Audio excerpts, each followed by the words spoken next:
Gentlemen, I'd like to call this meeting to order today for our June 17, 2025 joint meeting with the school board. Welcome everybody here today. Anybody that's in their virtual world or online, if you want to call it that, either way, welcome you here also. Our first order today would be the joint meeting with the school board. Our first item is the MOU, and I'll turn that over to Mr. Tadlock. Yes, sir. As far as the discussion of the MOU, did the school board need to come to order first in order to discuss that? I hope everybody's had a chance to review the MOU. We need the school board to come to order. Yeah. So we could discuss it. So anytime. Can I start it now? Yeah. Okay. I'm sorry, Ms. President, I got ahead of myself. That's all right. The meeting will now come to order. Turn the volume. The meeting will now come to order. Can you hear me now? I know you can. Yeah. We have established a quorum. Are we going in closed session or is it all gonna be open now? Oh, Okay, then, so all we had to do was open it. all right, now, we back up. Now, the MOU is our first item on the agenda today. I hope everybody's had a chance to review that. Any comments or questions? And I think we have that up on the board for everybody to see.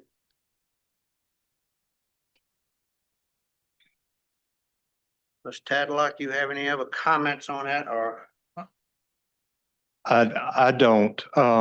As far as this particular MOU, this is the MOU that the county attorney and the school board attorney have been discussing. And I believe Mr. Gregory is online, but I'm not sure about the school board attorney. Mr. Gregory, you here today? Yes, sir. You have any comments, Mr. Gregory? Well, I think generally, Mr. Chairman and members of the board, members of the school board, the document speaks for itself, but we've tried to, this document was created with your input and guidance, and we've tried to, it's gone through several versions with changes. Some of those changes are reflected in the track changes, I believe, in the document before you.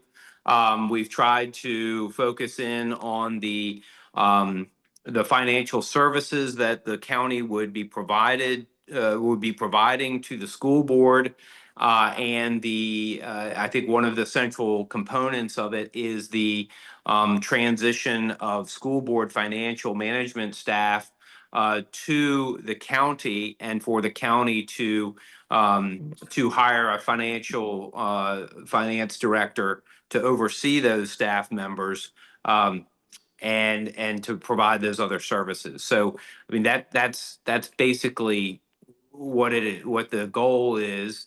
I have, as Mr. Tadlock mentioned, I have been exchanging drafts with the legal counsel for the school board with your permission and at your direction.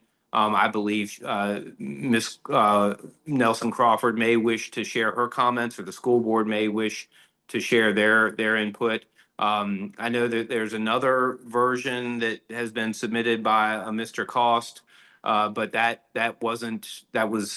an earlier, I think his draft was based upon an earlier version, and we've sort of moved beyond that draft at this point, I believe. But right now it's basically in draft form before both bodies, and we're, I believe, looking for further direction on whatever changes the bodies may wish to make to the agreement, if so desired. All right, thank you. I have a question. Yes, ma'am. Was our attorney invited to the meeting today? Mr. Tadlock, wasn't it an email sent out? Or didn't Mr. Gregory invite her? Somebody had to invite her, didn't? I didn't invite. No, I just sent the invite to Dr. Leslie to send out to the school board, but it wasn't as far as legal counsel. I did not forward that invitation on to her. I was under the impression that that communication would have gone, from the school board, or from, to their legal counsel. I presume that she would have been invited that way, but I don't know. Karen, did you send it? No, ma'am. So it hadn't been, she hadn't. All right. So does everyone on the Board of Supervisors have the revised version with the amendments that our attorney made?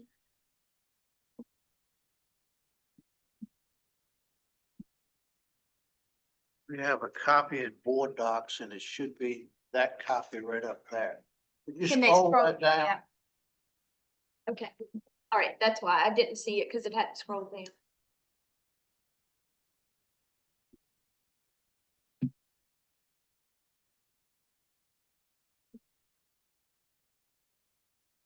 Yeah.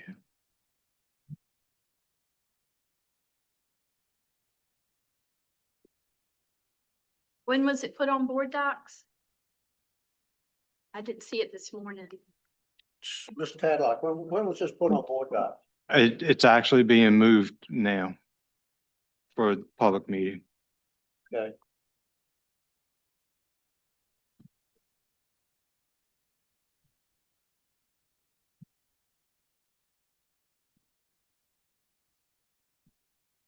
But this is the version that the two attorneys have been discussing and, That is correct. Yes, sir.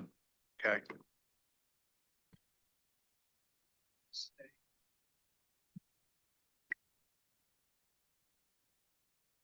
And the boards have the option of making changes in this document also, don't we? Yes, sir. It's my understanding that this is a working draft. Yes, sir. Okay, working draft, all right.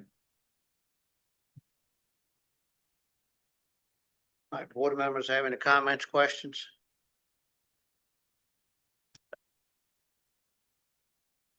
Or do the school board members have any comments or questions? Yes, sir. Go ahead. Okay, so I voiced my concern within the emails. When we had spoke in April at our joint meeting, it was under the assumption, I was in agreement or a formal agreement, but it was under the assumption that we were very concerned about our two finance department employees having a job, keeping a job, and staying with the school board. Within this document, it says they're gonna be given 30 days notice, severance pay. They would have to reapply for the job, and then when and if they got the job back.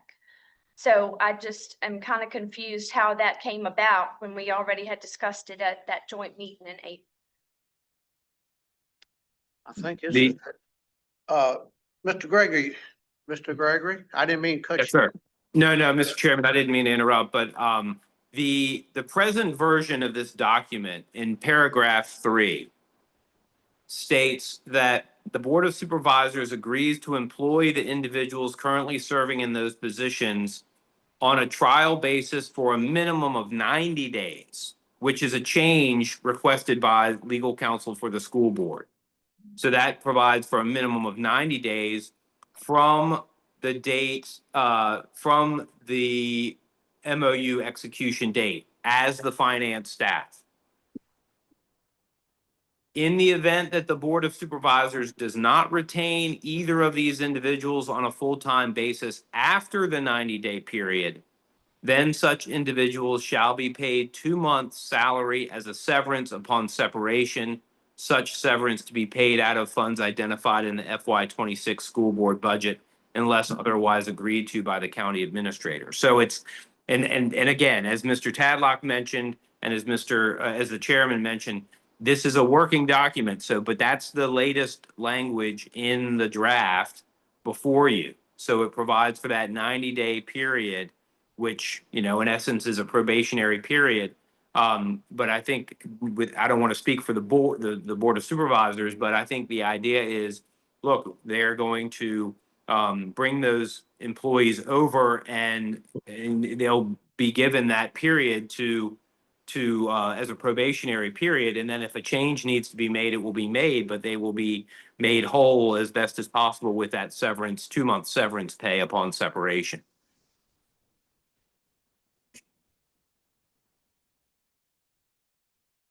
Does that answer your question? No, it's informational, but it doesn't answer the question that these two individuals would keep a job with the school system. There's nothing concrete in that paragraph that says they would stay on board. I mean, these are two ladies that have worked so hard to correct all the mistakes that were made by the prior finance director.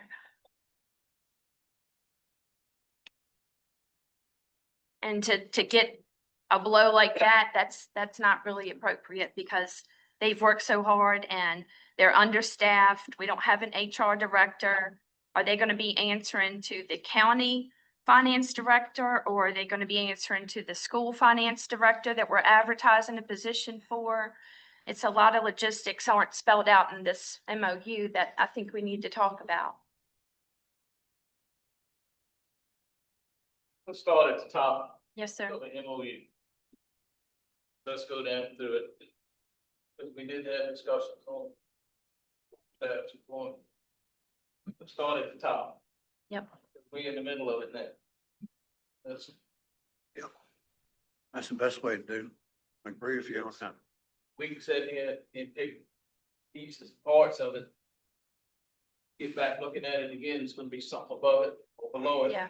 That we're not gonna agree with. He asked if we had questions. That was my question. So. Looking at the first paragraph. It's a basic memorandum of understanding for which it enters your date. And it's between Northumberland County Board of Supervisors, Northumberland County School. We all agree on that. Then we get into the second, the first whereas the Board of Supervisors and the school board share a common goal, showing efficient use of local, state, federal government funds. You all agree upon that?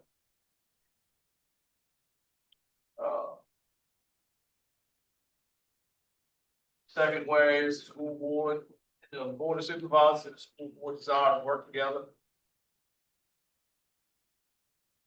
Financially responsible, sound, and supportive manner, supporting the county's school division and county administration and all citizens of Northumberland County. So pretty much we agreed to work together to get finances taken care of.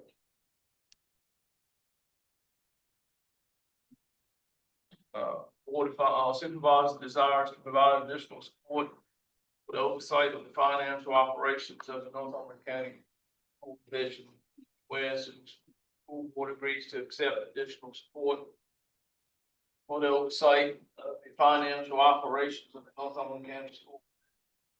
You all agree upon that? Let me add a comment. Yes, ma'am. I want to make sure that what we are saying is exactly what we mean. If it says oversight of the financial operations, that I can agree to, that there is one person that's county and division, school division wide that would provide oversight. Does that mean that we will not have anybody in the school division that would help and assist with that? And, well, let me make it even clearer. Does that mean that we will not employ a finance director for the division? Is that what that's saying? What's your interpretation of that, Mr. Gregory? Well, I can't advise the school board. They have their legal counsel, and I presume that one of them would be here today. Mr. Brand, in response to your question, I believe the paragraph number 1 will provide for the creation, for the county to create the position of county finance director. And paragraph, I believe that the idea is that the school board would eliminate their finance staff. The finance staff would be transferred over to the county, and the county finance director would oversee those staff members to serve the county to serve the school division's needs. So I don't know, I don't know about the school division finance director. That's not a part of this. I certainly don't see any harm with them having a finance director. It seems to me they probably need one. That's a good idea. And eventually, the idea under this MOA is, or MOU is for eventually the school division to take back over their these financial duties. So at that time, they're going to need a finance director. And I think under this MOU, their own finance director could serve a valuable purpose in cooperating and continuing to work to address their needs and to work in tandem with the county finance director and the finance staff.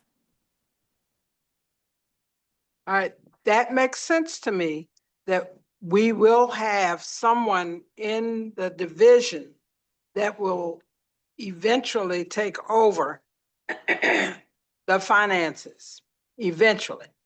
This 90-day, and as I read down, I know we're going one by one, but I think this is where it starts, where it says that, there will be a county. Let me see, which one was I reading? Third or fourth one? Right.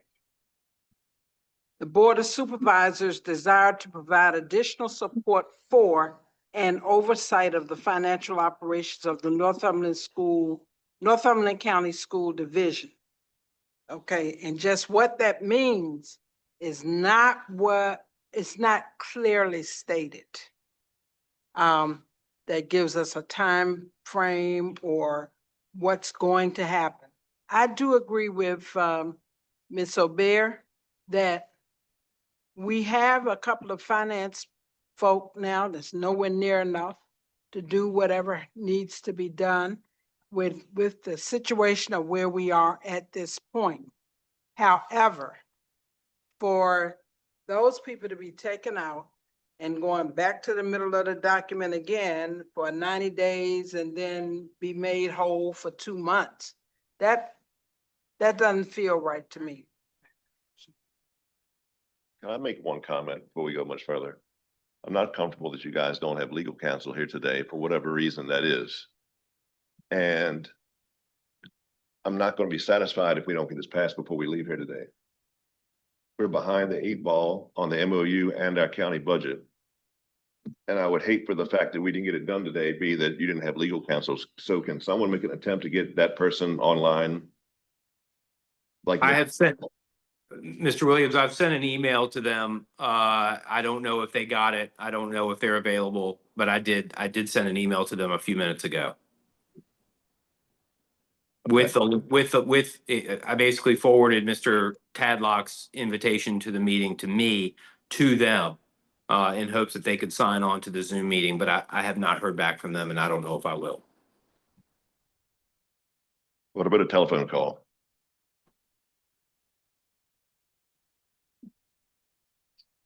If you'll excuse me for a minute, I'll try to do that. Or of course, Dr. Leslie or the school board chair can do that. I don't want to step on anybody's toes. I'm fine with you calling if everyone else is. Okay, excuse me. Thank you.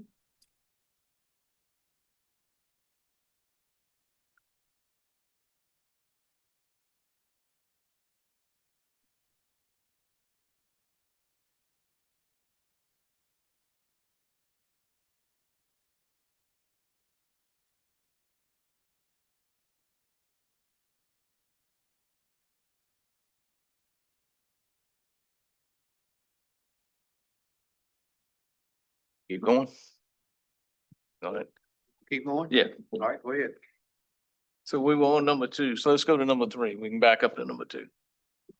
So after the execution of a memorandum of understanding, the school board shall eliminate the positions of accounts payable clerk and payroll clerk. The Board of Supervisors agrees to employ the individuals currently serving those positions on a trial basis for a minimum of It's got 90 days and then we had 30 days.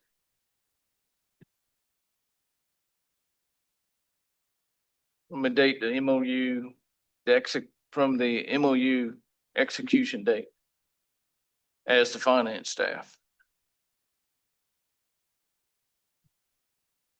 Then in the event the Board of Supervisors does not retain either of these two individuals,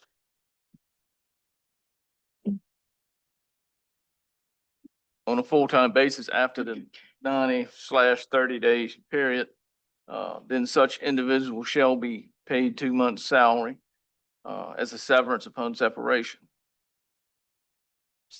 Such to be paid out of funds identified by FY 2026 school budget unless otherwise agreed to upon the by the county administrator.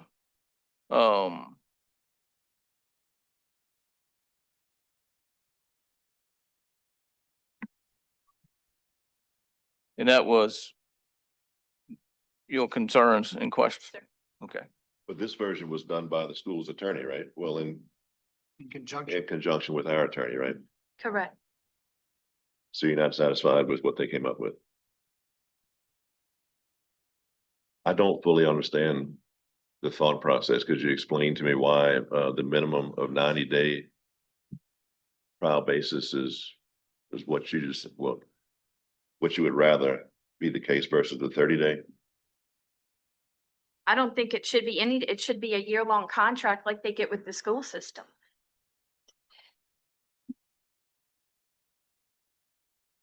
I'm Why not, are they being put on a trial basis for a Right. job they've already had for a I long think you time? could fairly say the trial basis has occurred over the past few months. Why they wouldn't need a trial basis. And I'm not talking about, I don't feel like we are doing a good job because we're going overboard to protect individuals and not necessarily these two individuals. But if you did this for any other position, you would be trying to protect individuals regardless of their track record. I'm not trying to protect individuals. I'm just trying to do the right thing and keep people in a job. Keeping people on the job is not the right thing if they're not performing. Can you show me how? I didn't say that they weren't. I'm just saying in general. Well, you did. No, setting up a buffer to protect Show me where people. they're not- Show me where they've done something wrong. And as a staff that's- and as their boss, the superintendent, then they can have a talk with the superintendent. But this isn't the forum to call out people for not doing I'm the not job. calling out anybody, but protecting any individual, which I think this is what is being done here, regardless of performance, is not the right way to go about doing things. That's just my opinion. It wasn't the original discussion that we had in April. We have originally stated and had discussions on that their job, they would have a job. Yeah. In general, I'm saying that. I understand what we discussed. I have a comment. We're talking about current individuals in a position and we're talking about, well, we're not talking about that this didn't just happen. This has been over a period of time. So the current individuals have been doing everything to try to help straighten out what the issues are. We've had long-range problems and mismanagement of funds. I don't see holding these two who have brought things to light, who have helped to try to get things straight, eliminating them on a trial basis or whatever. That doesn't feel good to me. That we have two individuals, and it's just these two. And nobody else has been in there to help them. But this stuff has come to light because of them, actually. Not, Correct. We didn't find out about it before. We didn't know about it before. But now we know about it. And it seems like we're trying to punish the people who are there and make it contingent on the 90 days that you're talking about or that was just mentioned. Yeah, they've been doing it on a trial basis. They were not assigned as finance director I understand. or, to do whatever. So they jumped in the fire to try to help. And now it looks like we're gonna just let them go. I don't see where anybody's saying that. Well, it said, if you're talking about, they get 2 months severance, then where are they? Where are they? Nobody we don't says have they any have, they positions- get the severance if they're removed. Nobody says they're gonna be removed. If they're doing the job, they'll stay right there. Whether the school employs them or the county employs them, if whoever is doing their job, they will retain that job. Where the individuals we're talking about, were they given a trial basis when they were hired originally? No. And if they had made a major screw up a day after they were hired, a day after they took position, they would be removed. And that should still be the case. But why do we have a probationary period for people that have been there already? They're not new to the job. It's a job they've been doing. This, if, Mr. Chair, this is Yes, Eric Gregory. please. I just FYI, I did communicate, with legal counsel for the, school board. They have the Zoom link to the meeting. And I believe they're trying to sort out whether or not they can get on the meeting, and they may be communicating presently with Dr. Leslie and or the board, the school board chair. I don't know, but I think they may be in process of signing on. They may have signed on already. I don't know, but Mr. Williams is, I would suggest is correct that Virginia is a right to work state. And any employer and any employee, for that matter, can separate themselves from that relationship at any given time without much recourse under the general law. But this MOU does provide a commitment by the county to keep these individuals on for a minimum of 90 days in its current form. And I think the hope is and desire is to make sure that those employees can continue to do the job. But the county has to have some recourse if that doesn't work out, if that doesn't, if that arrangement or if their performance is not satisfactory, there needs to be some ability for that relationship to be severed. Now, I don't think that's the desire of anybody, and certainly there would be a severance there to protect them if that were that action was taken. But I think the desire both in this MOU and of both bodies, it seems to me, is to keep those people on because of the knowledge and experience that they have and the institutional knowledge, and that they've been doing the job. So let's bring them over and so they can continue to do that with additional support.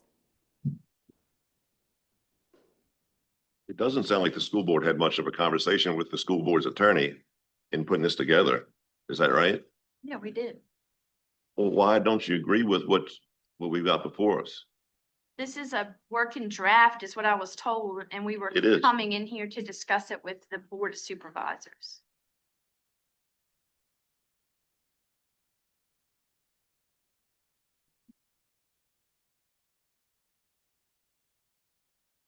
There's an email thread that the attorney sent out where the board members, school board members agreed on the amendments. I'm just the only one talking for some reason. I do have questions though. Who would be the direct supervisor of the finance department employees? Would it be y'all's finance director as a county? Would it be the school finance director? Like, who would they directly answer to? All right, let's see. Let's go to number 4. Yeah. County Finance Director and Finance staff shall report to the county administrator and the Board of Supervisors. They also shall provide to the school board superintendent and relevant school division staff in a responsive and timely manner all support reasonably necessary for the efficient financial operations of the school division.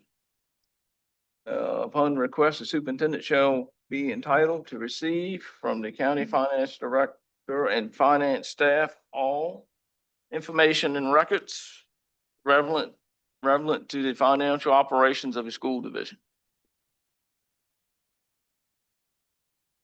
And then if there were issues to arise, would they get like warnings Would they get marks in their personnel file? How many would they get? Like all of those details, like who would decide whether they failed the probationary period and that they didn't have a job anymore? Sound like if these employees are county employees, they would come under our county policy. That is correct. They would be coming under the personnel policy. County's policy, not Okay, the school board's policy. gotcha. And where is that written? You pick it up on county website policy. We, Everyone has to agree to it and sign it, don't they, before they become an employee? county employees, it is not on our website, though. It's not on the website. It is not on our website. Sorry. It's, yeah, it's on the employee self-serve site that they have access to, but Could our school board have a link to that, or is that allowable? I guess that may be a Eric Gregory question, Mr. Gregory. As far as the county personnel policy, would that be suitable to release? Yes, absolutely. Okay, Okay, yes. thank you. And under the MOU, I believe, just to add, just to contribute to the prior comments, those employees under the MOU, the idea is those employees become county employees. So naturally, they would become subject to the county personnel policy. And as it's clearly stated in the MOU, they would be overseen by the county finance director. That's in writing in the MOU. Would they be physically in our school board office anymore, or would they be moving over to the county offices? I think I believe that the county is trying to figure out where they would be housed at this time.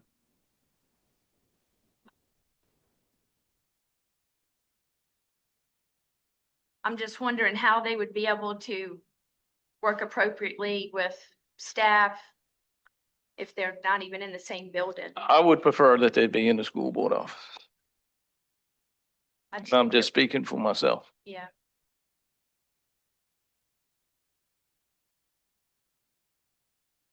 Finish with your question. yes, I'm sorry. I know, I've heard Dr. Curran has a comment, and I want to come after Dr. Curran. As well. Dr. I think we're getting a little bit convoluted here with this MOU. It's only 3-4 pages. I'm not even gonna turn around, but I think it says in the event. That's just a clause, a legal clause that's being used, that if it doesn't work out, the county has the right to move forward as written in the MOU. The school board had ample opportunity to make suggestions. We all agreed to the 90-day comments, the way that they were written, and it got passed on to the attorneys. Although Mrs. Obeer has some valid concerns, those current concerns can be addressed and don't necessarily need to be in this MOU. This MOU is to hire a finance director, move those 2 employees underneath them, and get moving forward on getting our finances straightened out for the school board. That's the way I read this MOU. So we can sit here and batter around all day long about the idiosyncrasies of how things are written, but it's the nature of what the MOU is. MOUs never cover every contingency for every situation. And I mean, we all took time off from work today to come here today. I came down here believing that we all had the opportunity to look at this document, and as such, I'm ready to move forward with the document with the corrections that are made.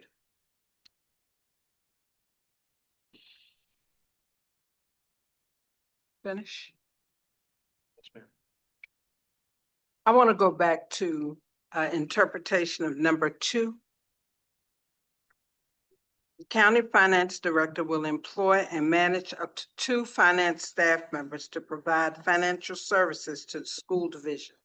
That can be interpreted as, yes, an agreement of a county finance director. Totally agree. Don't have any problems. Employ and manage up to 2 finance staff members. They can hire 2 new finance directors and manage. The district is still gonna need somebody with boots on the ground, as the young people say, to help direct and give whatever information they need. So the 2 people that we currently have can stay in place and help to give whatever. If we're not gonna get a new finance director, so be it. We'll work with the county, finance director, and the district still needs some folk in-house, or else we're gonna have Dr. Leslie, we're gonna have our assistant superintendent still doing finance work in order to get them to work.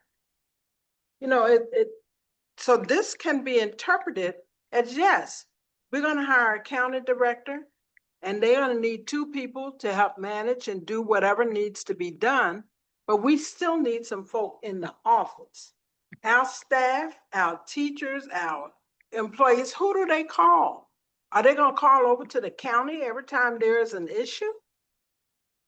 It just doesn't seem like the operation will run smoothly unless we have somebody that's in-house to do what needs to be done. And yes, they may have to answer to and do. We're, as a school district in my tenure here, there was a monthly meeting to try to resolve issues. So the mismanagement of whatever was going on didn't take place, and this didn't just start this year or the last few months. This has been a long-going thing. We didn't know that there was this mismanagement, or else we would have done something about it. But now, to just throw out everything, the baby with the bathwater, and say, we're gonna just start all over again, and we're gonna do this, and we're gonna do that, and this person is gonna be responsible, and you have nobody who is in-house to help with the finances at this point. So, you know, the interpretation of number 2 is clear. Hire the county director. Let that person hire a team, 2 people. The people who applied for the positions in-house, and I'm talking about the school board, school division, they were hired and they applied for a position with the education or within the education division. They didn't apply for a county position. And for us to just haphazardly take them out and put them in a whole different system. People apply to be in education for various reasons. One, they may have children in-house. They like the schedule. They, you know, so they do it for various reasons. But number 2 is fine, the way it's written. You hire the county division director and let that person have a team of 2 that's going to be responsible for getting information from the school division and for doing what needs to be done in order to make sure our finances are correct. So that's my feeling about all of this, is just don't throw out the baby with the bathwater.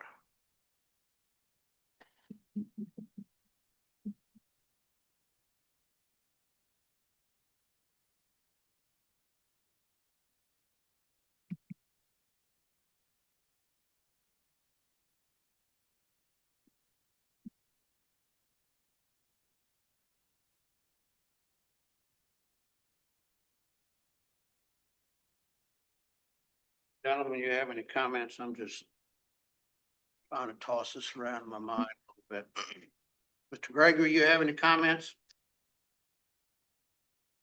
I would suggest that number 2 is clear, paragraph 3 provides clarification to paragraph 2, right? So if you, the finance staff is defined as, in paragraph 3, as those, as the accounts payable clerk and the payroll clerk that would be coming over from the county. Okay, so those are the finance staff members. They would continue to do those jobs under the MOU, under the oversight of the county finance director. And as Mr. Brand mentioned, whether they're physically located at the school division administrative offices or some other location, they would continue to do that job. It may work better for them to be over there, but they would be subject to the oversight of the county finance director. And those monthly reconciliations that have been discussed recently would get back on track, I think is the idea.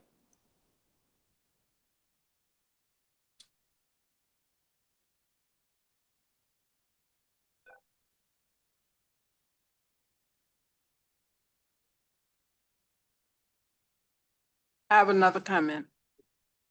Mr. Gregory, when you made the statement, reconciliations get back on track, when were they off track? They met monthly ever since my tenure in this office. So if we were not getting the correct information, it would also be on the county that we were not getting, if they were not reconciled and things were not correct, it's not just on one side. There was a monthly meeting, I think, every month. And someone made a comment at some point where they agreed to disagree. Well, we didn't know that. So I don't think you all knew they were agreeing to disagree. And I don't know how many years it's been going on or how long it's been going on. I know it didn't just start.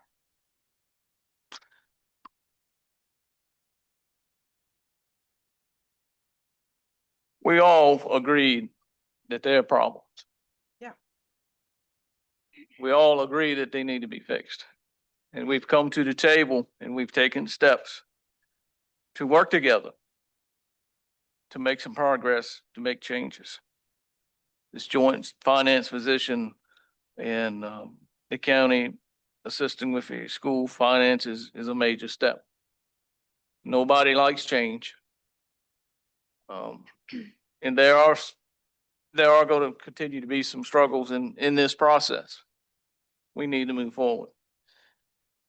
It's not like a window's gotten broken. We've got $1.3 million that was overspent this year, not counting last year. That's major problems, major problems. And the gentleman from UHY is going to be up in a little while, and we're going to hear that again. And at the end of the day, the Board of Supervisors, whether we like it or not, it's on us. Because we're sitting in the board seat. Okay, it may have happened, the problems and issues may have happened below us, but now we know about it, it's on us. So we have to take every step and every measure we can to make sure it doesn't continue to happen and it doesn't happen again. And we're not going to agree on everything, but we got to move forward with an MOU, make some progress. Let's get a finance person in place. I don't want anybody to lose their job neither.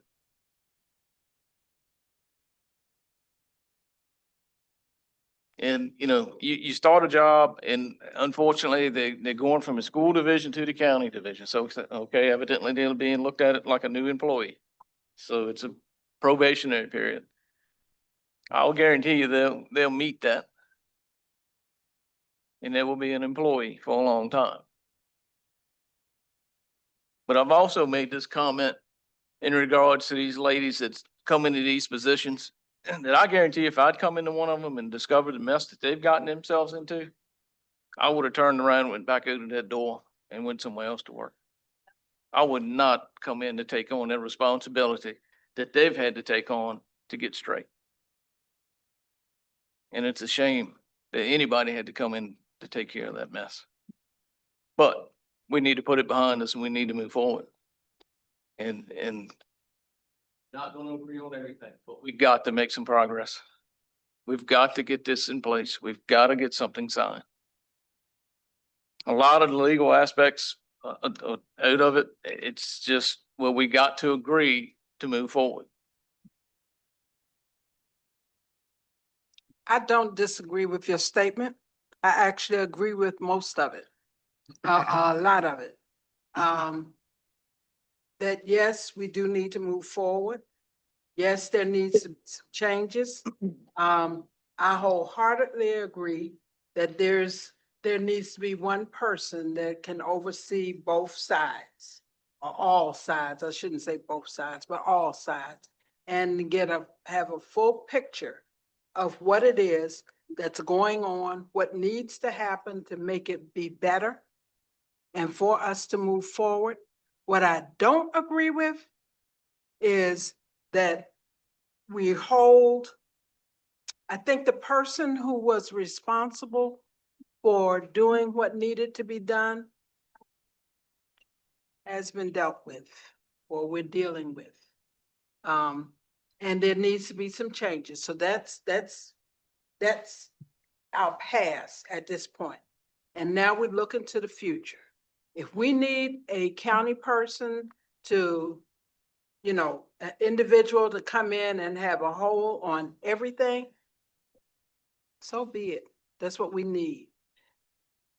But taken away from the district, the 2 employees, which is not enough, but the 2 employees that have been trying to help fix this and putting them in the county, leaving our superintendent, our assistant superintendent to do the work, because there's nobody in the district responsible when you all want something or need something, when they want something, not you specifically, but when the county person needs something, they're gonna call the superintendent, they're gonna call the school board office.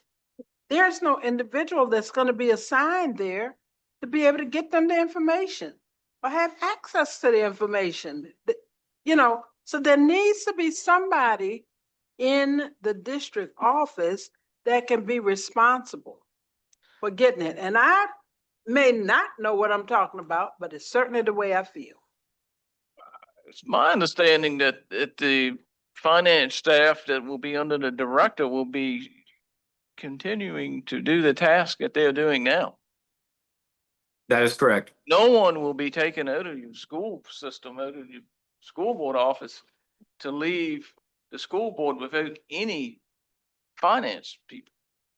This staff will continue to do the work that they're doing now.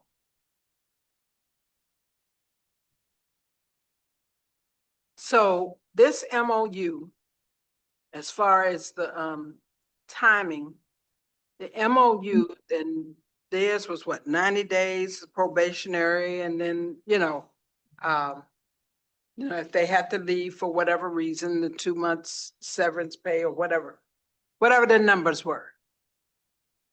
If they're not going to be taken out of the school district finances and they are now county employees, then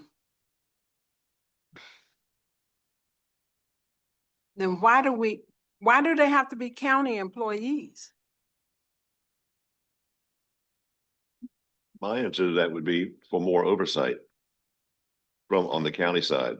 That's why you guys originally agreed to give us more control of the finances to start with, and that's why our board agreed to accept it. For more oversight? Isn't that why We're taking on a headache. We're doing now too. And if you taking it on, again, you're saying you're gonna take on those 2 employees. I'll be totally transparent. I am advocating for the employees. Let me just be, that's just where I come from. That's my background. That's my history. That's my passion. So I am advocating for the school employees. I don't want to see anything be a detriment to them. But I also am advocating for the school district as a whole, for our superintendent. I don't want them to have to take on, right now, you know, leading up to this point, Dr. Leslie and her team have been doing whatever was necessary in order to try to bring things to light. And I think she's done an excellent job doing it. So you're gonna take away two employees, you leave her with her hands tied. Okay, who am I gonna go to if they need this, if they need that, if I need this or that? I don't have anybody to go to. Again, Ms. Mazik, and I may be incorrect here, but I don't think we would be taking them away. They just would, from the execution of this MOU, they would be county employees versus school employees. And they would be answering to somebody else. They wouldn't be answering to Dr. Leslie. Is that what I'm hearing? Because that's what I'm feeling. That's not my understanding. Let me read it again here. So they're gonna be answering. Mr. Williams, Yeah. those two employees would be under the oversight of the county finance director. Now, under the MOU, the thinking is that eventually those employees could revert back to the school division if that was desired by the bodies. But this is, I mean, the whole idea is that the county will be providing the oversight and the services because the idea was there was a need for that. If that need doesn't exist anymore, then maybe the MOU isn't necessary. But we were, everybody was acting and came here today under with the understanding that it was. So I just offer that for your consideration. Thank you. Doesn't paragraph 4 state that the county finance director and financial staff shall report to the county administrator and board of supervisors? They shall also provide to the school board superintendent and relevant school division staff in a response and timely manner all support reasonably necessary for the efficient financial operations of the school division. The superintendent shall be entitled to receive from the county finance director, finance staff, all information and records relevant to financial operations of the school division. So you're going to be receiving anything that you want from these people. That's correct. It's not that you will not be receiving. Why do we need double the staff?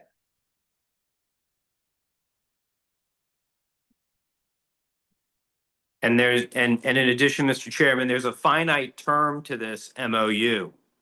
It goes through June 30th, 2026, and then it can renew for another year.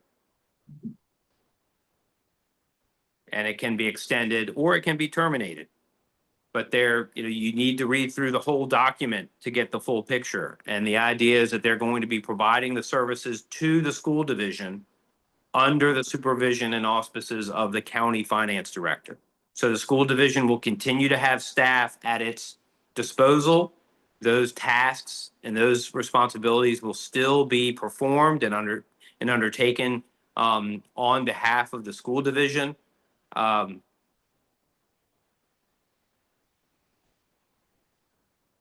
So the renewal of the MOU would be an agreement between the two boards prior to its expiring. Is that right, Mr. Gregory?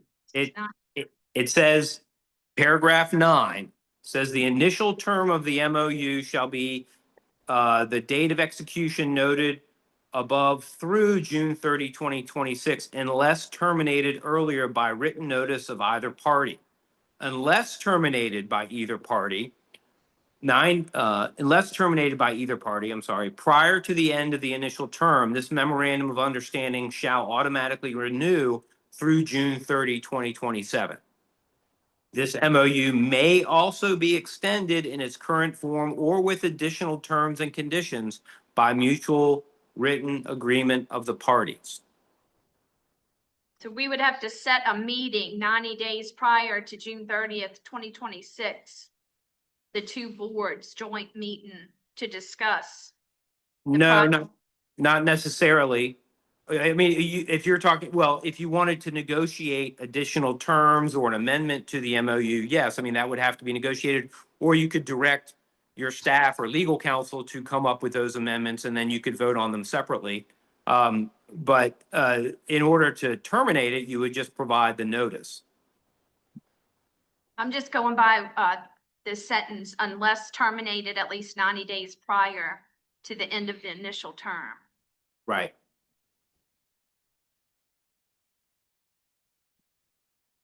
But that wouldn't require a meeting. Okay.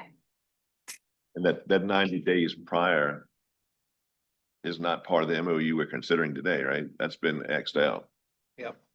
Right. That's been eliminated. It just says unless terminated prior to the end of the initial term. And the process for termination is to provide written notice.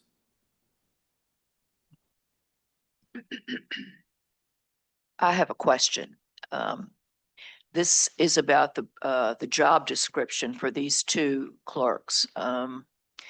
Would these two positions have written descriptions of their job and performance expectation? And would there be something in place, an evaluation form that these positions, these persons would have prior to, I guess, starting now, just so they would know what their expectations for performance are and what might designate to have them removed if they're not meeting expectations? Is there a county form about that so that they would at least be aware of what they need to do to keep their jobs?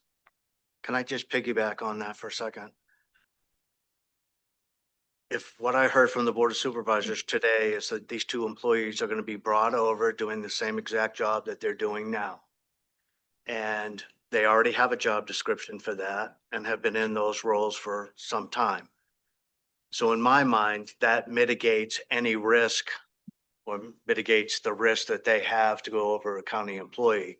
My recommendation to the Board of Supervisors is take their current job descriptions and use those as they move over into this new role. And that's what they're being evaluated on. And that seems to be a fair compromise. The other comment that I want to make is that the school board has the autonomy to bring in another person if they need to, if the finances or the communication between the new finance director for the county and the school breaks down or whatever, we have the autonomy to be able to hire that person. And I'd just like the Board of Supervisors to acknowledge that and support us in that endeavor if we need to. Those are the two issues on the table right now. And if we can get by those two issues, I don't see any reason why we can't go forward with the MOU.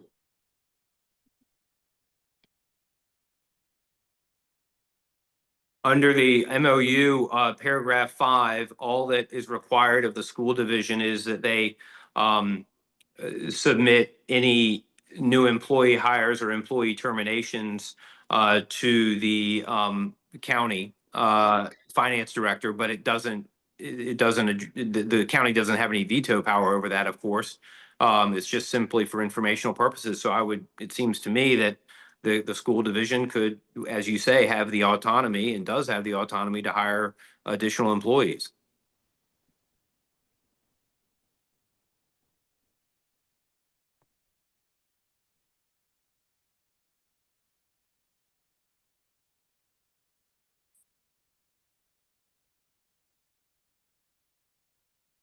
You know, back a month or two ago, when we had a meeting with criminal investigation meeting.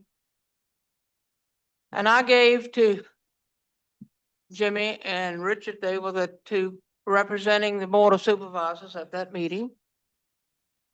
I gave two other people sitting in that group also the meeting a copy of the 6 months. Anyway, it was at least, ended up 7 months I gave them from June until December. I showed them the sheets that were given to us by the finance director. Each except the month of June was a small negative balance. Each month showed a positive balance. Also, I included in there an email that was sent to our board member, one of them, who asked, we kept asking, how much are we gonna turn back? How much we're gonna turn back? We kept doing it. We didn't have any clue. Nobody told us that it was overdrawn in June. Nobody did, and these show us positive, positive, positive. All right, in that email, and I might have it in this briefcase, I can look it up, but anyway, it was like November the 2nd or 3rd. Her answer to the school board member who asked it was, I've got to check one more form, but as of right now, it's going to be $603,000 and a few dollars. It'll probably be more. Now, no one told us the figures were behind the 8 ball in June, like hundreds of thousands. No one told us until like a month or two ago when Ms. Leslie told us. But we didn't know anything. We thought we were ahead of the ball game as the figures were showing to us every single month that she was giving it to us. In fact, we all can produce copies of it, showing we were ahead of the game. And then all of a sudden, no. So it doesn't make any difference. When you hire a finance director now from the county or the school division, number one, they got to come to work 5 days a week. Every week, every week, every week, and not constantly being out. It's like a student in school. He can be out, but after all, it's going to catch up with him. And it doesn't make a difference. You can hire it or we can hire it. But the person, if it takes on that way, they miss, and then miss a lot of time, work's not going to get done. It didn't get done with us, and it won't get done with you all if the person doesn't come to work and do it.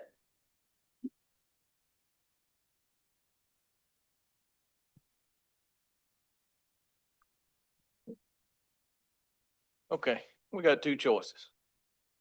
Either vote on this MOU. Oh, we gotta move on to the next item. Or move on to the next item.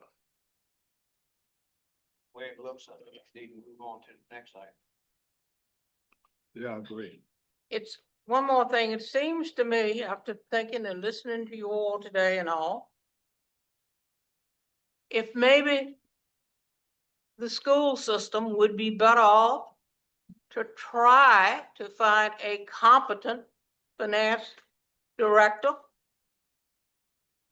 and would get the work done correctly, because we got two people who can certainly help them, and do it that way as opposed to doing this other way right now. It's up to you. Gentlemen, let's move on to the UHY update. Okay.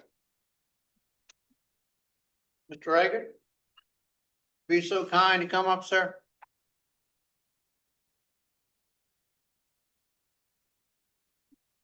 Not quite sure I can follow that.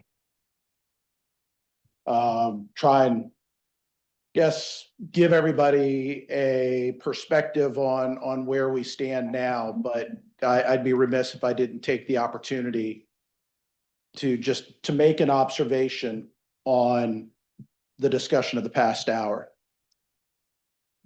My understanding is that in fiscal year 24, there was a similar situation to this that resulted in about a $1.1 million or so, give or take, right? Am I correct in that?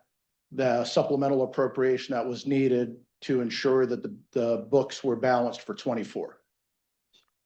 And we're sitting here today, and after I go through my presentation, I'll go into a little bit more detail. Based on the best information that I've got today, it looks like it's going to be about $1.3 million this year. As you recognize what the budget development cycle is, right?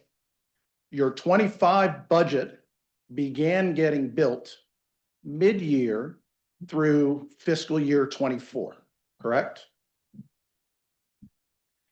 You built that budget and you had it approved. When 24 came in $1.1 million over budget, my understanding is that neither board took any actions to revise anything in the fiscal year 25 budget to address the reasons for the shortfall in 24. And now we're getting ready to approve a 26 budget that is based again on numbers that started halfway through 25 that may or may not be reflective of any of the shortfalls in the budgeting that occurred. Unless you take some action, either before the budget gets approved or soon thereafter, to really take a deep dive through the 26 budget development to make sure that the underlying budget assumptions are correct and valid and reflect the shortfalls in the 25 budgeting process and the 24 budgeting process, you're setting yourself up for having the same thing happen again in 26 as happened in 25 and 24. I would be remiss if I didn't point that out, that both boards need to make a commitment to make that action happen, or else you're going to be sitting in June of 26 having exactly these same discussions. Now, with that being said, where are we with regard to 25?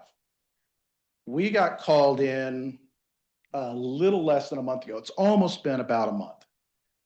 The condition precedent for calling us in was that the schools received a notice from Virginia's taxing authorities that there was a shortfall in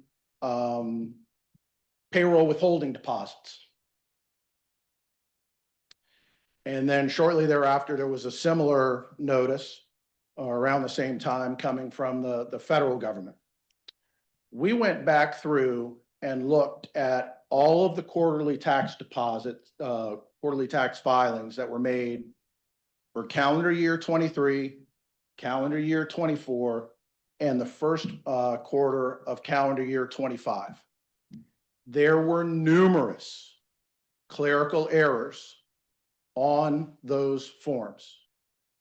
There were numbers that were dropped in on inappropriate lines. There were numbers or there were lines that were incompletely filled out, just left blank on things. It is 1/10 of the difficulty of filling out a 1040 form.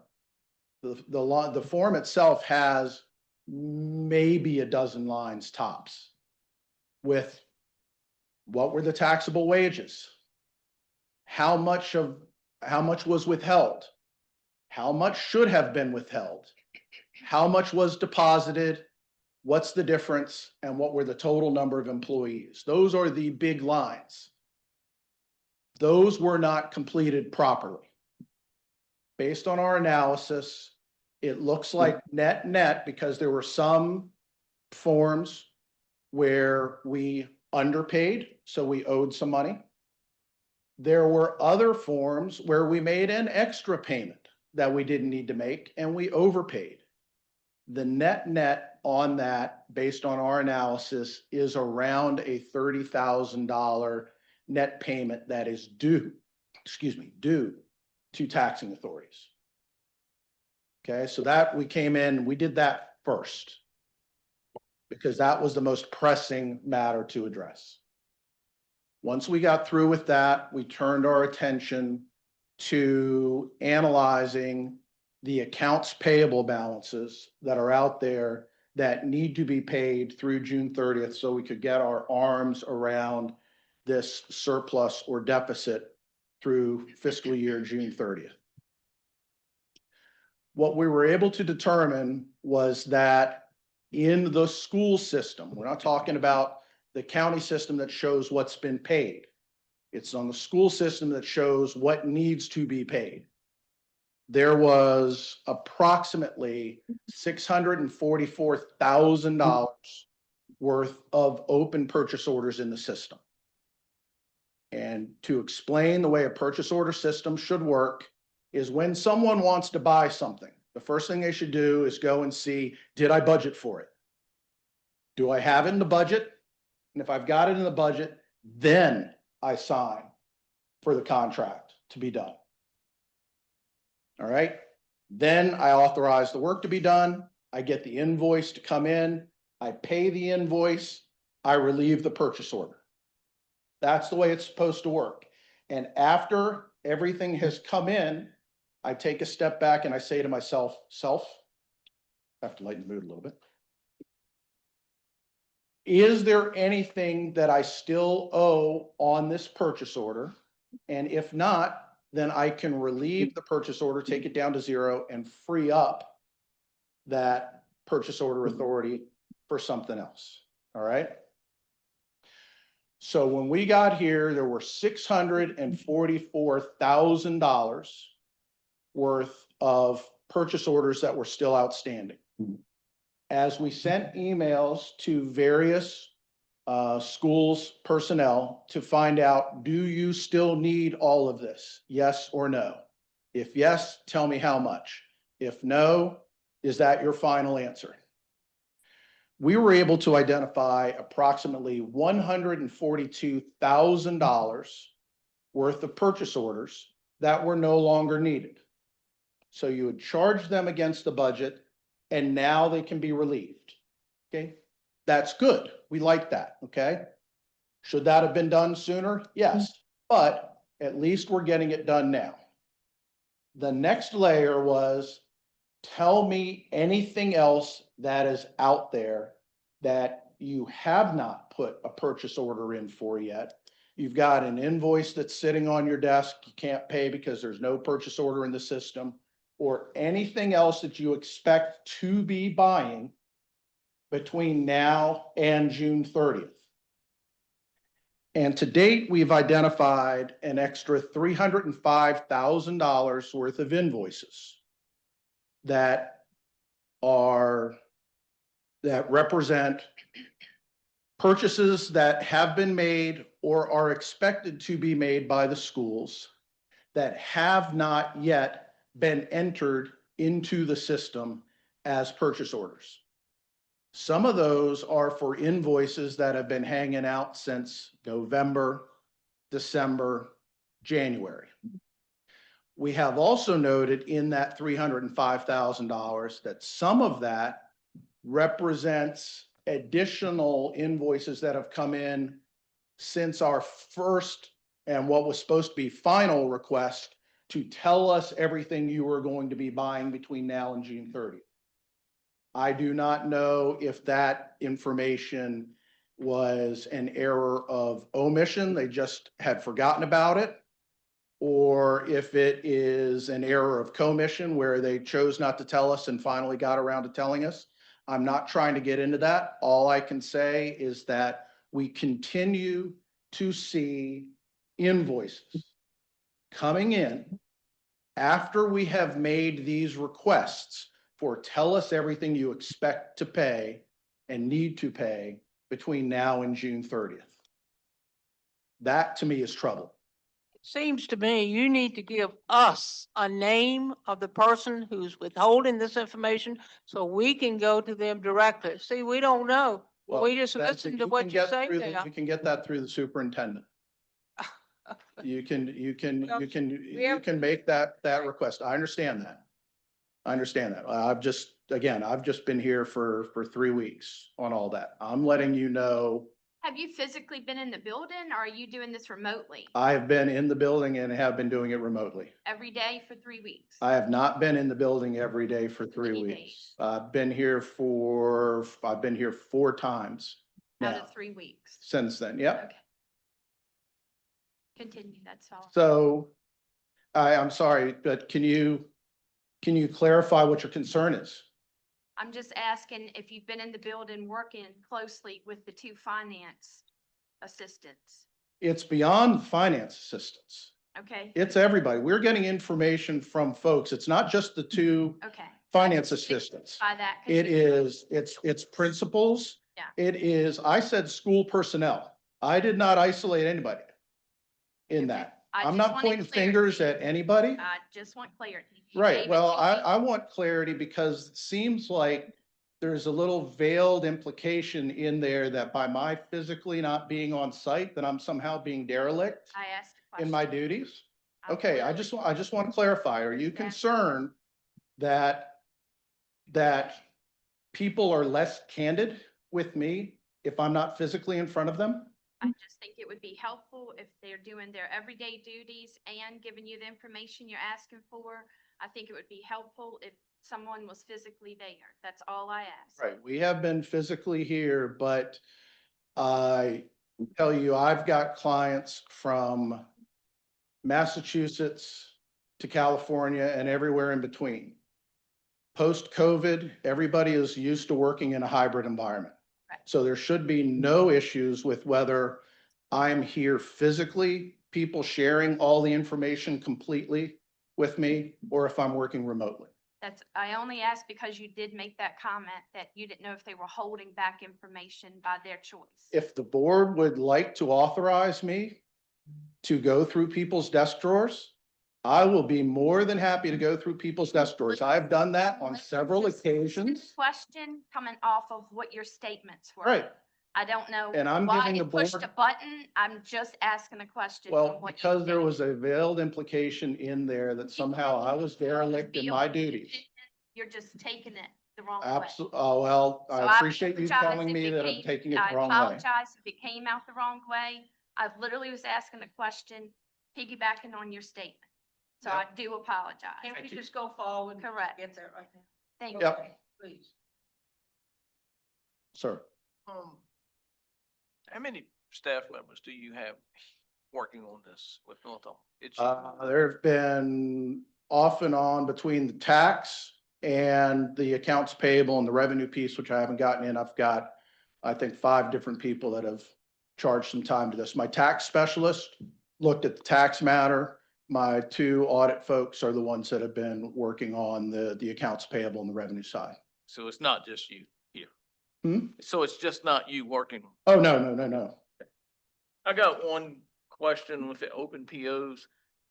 Has anyone from UHY gone to the schools and meet with the finance people and with the schools to see their process on what they have in place for the purchase orders? Do you understand their process? I guess is a better I question. mean, we understand at a high level the way the process is supposed to be working. We have not gone back through to do a detailed process analysis on that. I'm just trying to get the number together right now. I do think, and that's where I think the discussion earlier about some of the workflow under the memorandum of understanding was extraordinarily helpful. I do think that there are going to be steps because the program delivery people start the initiation of any accounting transaction. Right? So the program people own the delivery. The finance people never own the delivery of the service. We're the tail end of the process that accounts for it. So there has to be some involvement of the program folks, and that will need to be fleshed out in more detailed process memos that we are more than happy to assist with upon execution of this memorandum of understanding, because there are going to be, as was indicated, payroll items that folks are going to need to make sure get addressed. There are going to be purchases, where are all the purchases going to come in? How are they going to be routed for approval? The finance people, if they get an invoice, they have no idea whether the good was provided or the service was rendered. It's got to go to a program person for review and approval. So there is going to be some volleying back and forth. If the memorandum is executed and the finance people sit over at the county, it's not like the county is going to control everything, because the approvals and all of that still have to be done by schools personnel. And that's what's got to get fleshed out after this. This is actually pretty common to see some folks detailed from a school board to a county, or from a city to a county, or from one constitutional office to another. I'm working with another client where two folks from the treasurer's office were detailed over to the county and were reporting to the county finance director rather than the treasurer, to address some financial reporting issues that were present at that. So this arrangement didn't give me any pause or concern, but the nuance there is, as was highlighted by school board members, is that some of that underlying process needs to be worked out once the memorandum is executed. So that's the purchase order side. We have also gone back through and done an analysis of the revenues that the schools should expect to receive between now and June 30th. There was a period of time over the past few months, we were able to see where the drawdowns from the state were not done by the schools timely. We saw that a bunch of those got caught up in late May and early June. We were able to see, based on data, there is something called a cardinal report that is produced by the state from the state's accounting system, which is called Cardinal, which is why it's called the Cardinal Report. That report gets posted every month to the state website, that you can see, here are all the payments that come down. You can see every payment that was made by a state agency, whether it was federal money that passed through the state or state money that came directly to the locality. We're able to see gaps in drawdowns that were occurring, that now appear to have mostly been caught up. But we've made an estimate of all of the revenues that should be received between now and June 30th, and those that will be received in July and August that pertain to the June 30th year. So those were the three things we did. We did the taxes, we did the accounts payable and the purchase orders analysis, and we did the reimbursable revenues. We got a report yesterday from the county that showed, here are all the disbursements that the county is showing that they have made year to date. We compared that to the count. We took the total appropriations, the appropriated budget for the year. We backed out the expenditures to date. We layered in then the outstanding purchase orders report, backed out the purchase order adjustments, added in the additional accounts payable that needed to be added, the 300 and something $1,000. Payroll, we layered in the payroll through June 30th, and then finally the reimbursable revenues. And that's how we come up with the $1.3 million shortfall that we're showing as of now.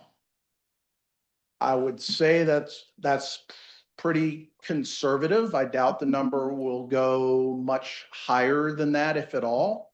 But we've been working very closely, and to address my back and forth with the school board member, folks have been very cooperative and been very willing to provide us information.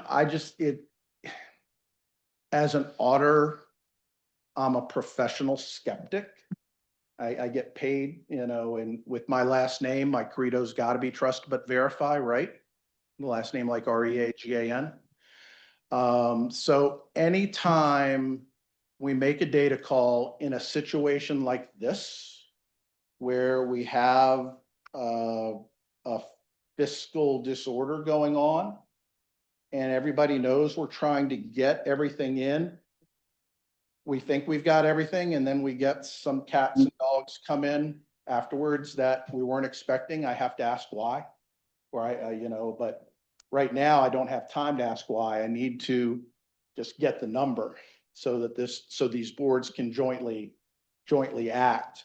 But it does concern me. It does concern me that, there were a couple of these nits and gnats that came in late, and that's what keeps me awake at night, is coming to these boards, excuse me, and, having put that number out there, and still, just because there are a couple of these stragglers that have come in, just the concern of, is there anything else that might be out there? And absent going through everybody's desk drawers and putting out a data call to every single one of your vendors saying, give me a list of every single one of your outstanding invoices, and comparing that to county records, which is what you would do in a forensic audit, which is very costly. And I don't think you have those concerns here, but I'd be remiss if I didn't let you know that there were a couple of those items that did come in as stragglers. But that's what we've done. We've come to this $1.3 million estimate of where the shortfall is. And I'll be happy to talk and answer any questions you may have to the extent I can answer them. Thank you. Is there a report with an itemized list of that 1.3 million shortfall? I can provide that. Yeah, we've got that, and I can provide that. Could you provide that to the full board? Yeah, I'd like to see Yeah. that too. To see how we calculate it, absolutely. And I have a question, when you got these grants, various things, and, if the money was not spent for a certain time, it's my understanding that the money had to go back to the resource estate, or wherever it was. Can you get that information to see it, or how much from the grants, maybe that they didn't spend on time? Or had to go back? Are you including that in with these things? To the extent that I can isolate that, yes. Figured that. From talking, and the grants management has been extraordinarily complex Okay. over the last couple of years. And of course, we got bunches at one time. Well, COVID and. Yeah, given ESSER 1, ESSER 2, No. ESSER 3, all of those different buckets. Again, I have been so focused on trying to get the number. I've not done a lot of detailed assessment of how we got to where we are today. I can only apply my now 30, since we're past June 5th, I started working on June 5th, 1989, a day that will live in infamy. So I'm in my 36th year of working in public accounting with governments. So I can only apply those number of years of experience to what I've seen in similarly troubled financial reporting environments at governments. And based on a couple of conversations that I've had with staff out here, in addition to some conversations with the superintendent, what I suspect may have led to some of that money not being fully deployed, as you indicated, and we'll try and track some of that down, is that because the ESSER money had such broad allowable uses, It was a nice bucket of money where if I wasn't sure where to charge something and I needed to get it paid right away, I could dump it in escrow. I may have been able to put it to another grant that had much more restrictions. But I didn't want to, or didn't, or couldn't, or didn't have time to jump through the hoops to make sure I had all the i's dotted and t's crossed to charge it there. So my path of least resistance was just charging it to the ESSER bucket. And, you know, I've seen that at other entities. Again, anecdotally, there may have been instances where that happened here, but I've not gone into extraordinary detail on that. I want to go back, and one of the steps that I have asked to do is to go back and make sure that all of the fiscal year 25 grant reports are tied out appropriately. And what I mean by that is I'm going to start with the actual expenditure that occurred and figure out, okay, because if I've got two options of where to spend something, right?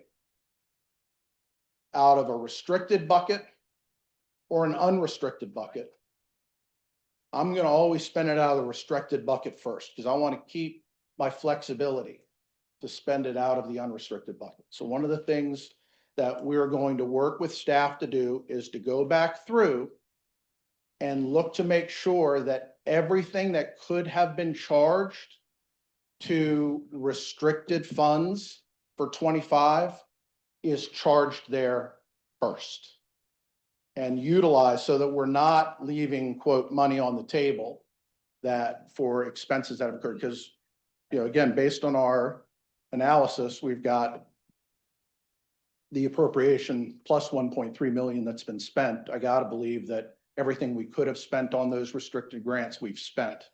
It's just a matter of getting them charged to the right place. Let me interrupt just for a second. The two attorneys, the school attorney and the county attorney, have other obligations at 2:30 and they have to leave. Just wanted to make that announcement to both boards. Yeah. No. Sorry. Thanks. So hopefully, so yes, we are keenly aware in this analysis, and that's where, you know, this may be subject to a little bit of change. The 1.3 million is probably on the high side. I'm hoping that in working with staff, we will go back through, look at the reimbursement requests that have been made to date and ensure that everything that should have been requested for reimbursement has been requested for reimbursement coming out of the most restricted funds first. And I look forward to receiving it. from Yeah. you. And the other thing, I just want to, 1.3 million, where did it go, in other words? Because everybody's asking us, where did it go? You know, so well, let us see it. Let us see, you know. well, and that's, so I have been operating at the gross level, Okay. at the total level. We are going to need to break that down, that 1.3 categorically at some point here, but I was trying to get the boards some sense of what the total pie is before I give you the pieces. Because I just, it's taken staff a lot of time to just get us to where we are today. It's taken our team a lot of time just to get us to where we are here today, to get us to the gross. And our goal, well, we have to, in order for you to have it for audit purposes, is to get you where that's broken down by the various categories. The other thing I want to assure school board and county board on all of this is that in addition to just getting the numbers, we've got jotted down off to the side process thoughts. You know, here's what needs to be dropped into a policy and procedure, especially as the potential memorandum of understanding gets executed and those transactions transition over to the county, that we leave behind something that says, you've got to do this and this and this and this. And I think that is one of the root causes of why we're here today, is that there's not great clarity in any written policies and procedures that says, when you get this come in, you've got to do this, you've got to do this, you've got to do this. You need to put it in on this screen in your accounting system. You need to run this report before you do this to look at whether you've got budget authority. We're going to try to leave behind that level of documentation. We're not writing War and Peace. It's going to be pretty simple 1- and 2-page memos that talk about, hey, here's how to do those items. Simple's better in this sort of environment. You mentioned that you've seen MOUs such as this before. Mhm. And a part of that MOU and agreement is to get us to the plan, for lack of a better term, on how to pull all of this together. Within that plan it's the job descriptions, who does what, who reports to who mainly. So it lays the foundation on how the finance director is going to operate with the staff.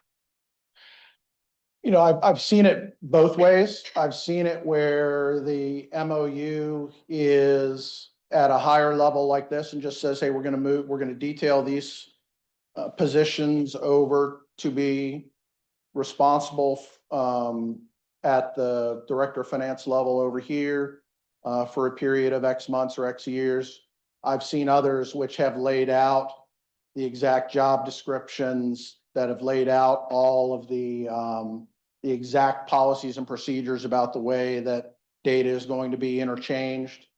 I think given where we are in the calendar, I think having something at this level with some understanding that there will be some process memos to be fleshed out in the next 30 to 60 days that detail how everything is going to exactly flow.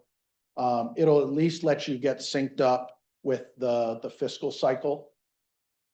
And I think what I was looking for is a transition from where we are to where we need to be. So Yeah, I that would mean, be the plan. As I've been thinking about that, it seems to me that from an accounting process standpoint, the process of integrating payroll should be fairly straightforward. The process of integrating accounts payable gets a little bit more complex because you'll have to make sure that the knowledgeable person involved in the school board operations is approving that and coming back over to the county, gets that approval before the invoice is processed. So there's a little bit more complexity there. And the most complex piece of this, in my opinion, is going to be the state reimbursement piece. Because, and it's unclear to me, and I don't know that we've even thought candidly this far ahead as to whether or not someone from the county is going to be able to get access to the Omega system. I don't know if, which is the Department of Education system. It's out there. I don't know that they're going to be able to do so. So there's going to have to be some back and forth, as was indicated over here, between the schools and the county on that. That's the most complex piece. But from a cash flows perspective, that's probably as important as anything else is, because you don't want delays in the reimbursement that go on because you're laying the cash out the door. You need to get the state to pay their share as quickly as you can. So that would be one piece. But again, I still think ultimately someone at these schools will need to be on the hook for some approval of that reimbursement request, because they're going to be the most knowledgeable that all of those things have occurred. And maybe you have it set up so that there's a county person that's reviewing it and making sure that everything gets done timely. And the schools person is responsible for making sure that it's accurate, and you marry up those and that moves forward. You know, as I've been driving down here the couple of times, that's what my head has tried to get wrapped around, is how that process will work. But that's the way I think, you know, that would be a starting point for negotiations. So, Not that I've thought a lot about it or anything. so I've sit here and I'm listening to you, and everything that you've talked about procedural processes that are not effective and have put us where we are today. Part of the purpose of this meeting is that we're trying to draft this MOU. You're a professional in the field, well, probably an expert in the field, 30 years experience. I'm sure you've been to court. No, not yet. Lucky me. No, not missing much. Sorry. But I've spent my fair share of time in these meetings like this, so. My question, I guess, is based on your expertise and your experience and dealing with these MOUs. This draft MOU that you've now been able to see, it gives us the latitude that we need as both boards to address procedural issues that haven't been identified totally yet. Right. By your own admission. So I guess what I'm asking you is, do you believe that this MOU as it's written can be an effective tool for this county to move forward? It's a starting point, but there are one or two things that still need to be worked out in the next 30 to 60 days to implement it.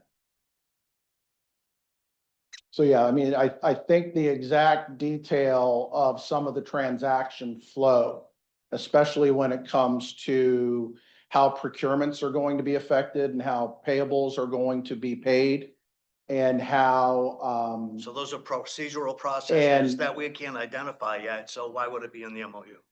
That's what I'm saying. We need to identify those processes and change them and move forward, but we need the MOU to be able to go forward to do Right. that.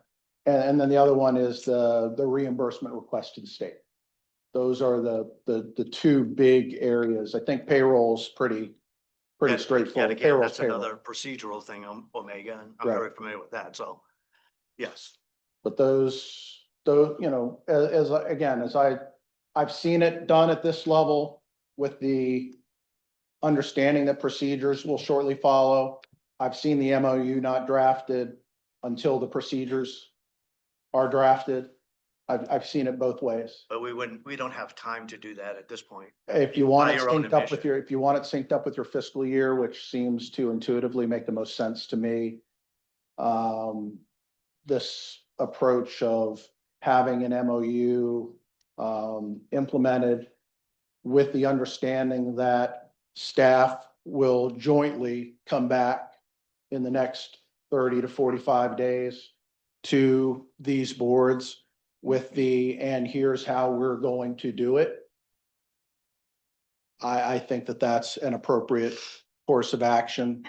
And then if I may, you need to make sure that you have some sort of monitoring control that's in place that says, and folks are playing well in the sandbox. They're doing what they're supposed to be doing on all this. And that at your individual board meeting, there's something that comes from the superintendent, from the county administrator that says, you know, we've implemented these, we're monitoring the way that this memorandum of understanding is being executed, and we're staying on top of it. I think that's entirely appropriate, and it's a good use of both boards' time where you are sitting in an oversight capacity and not drilling down into the weeds in an execution capacity.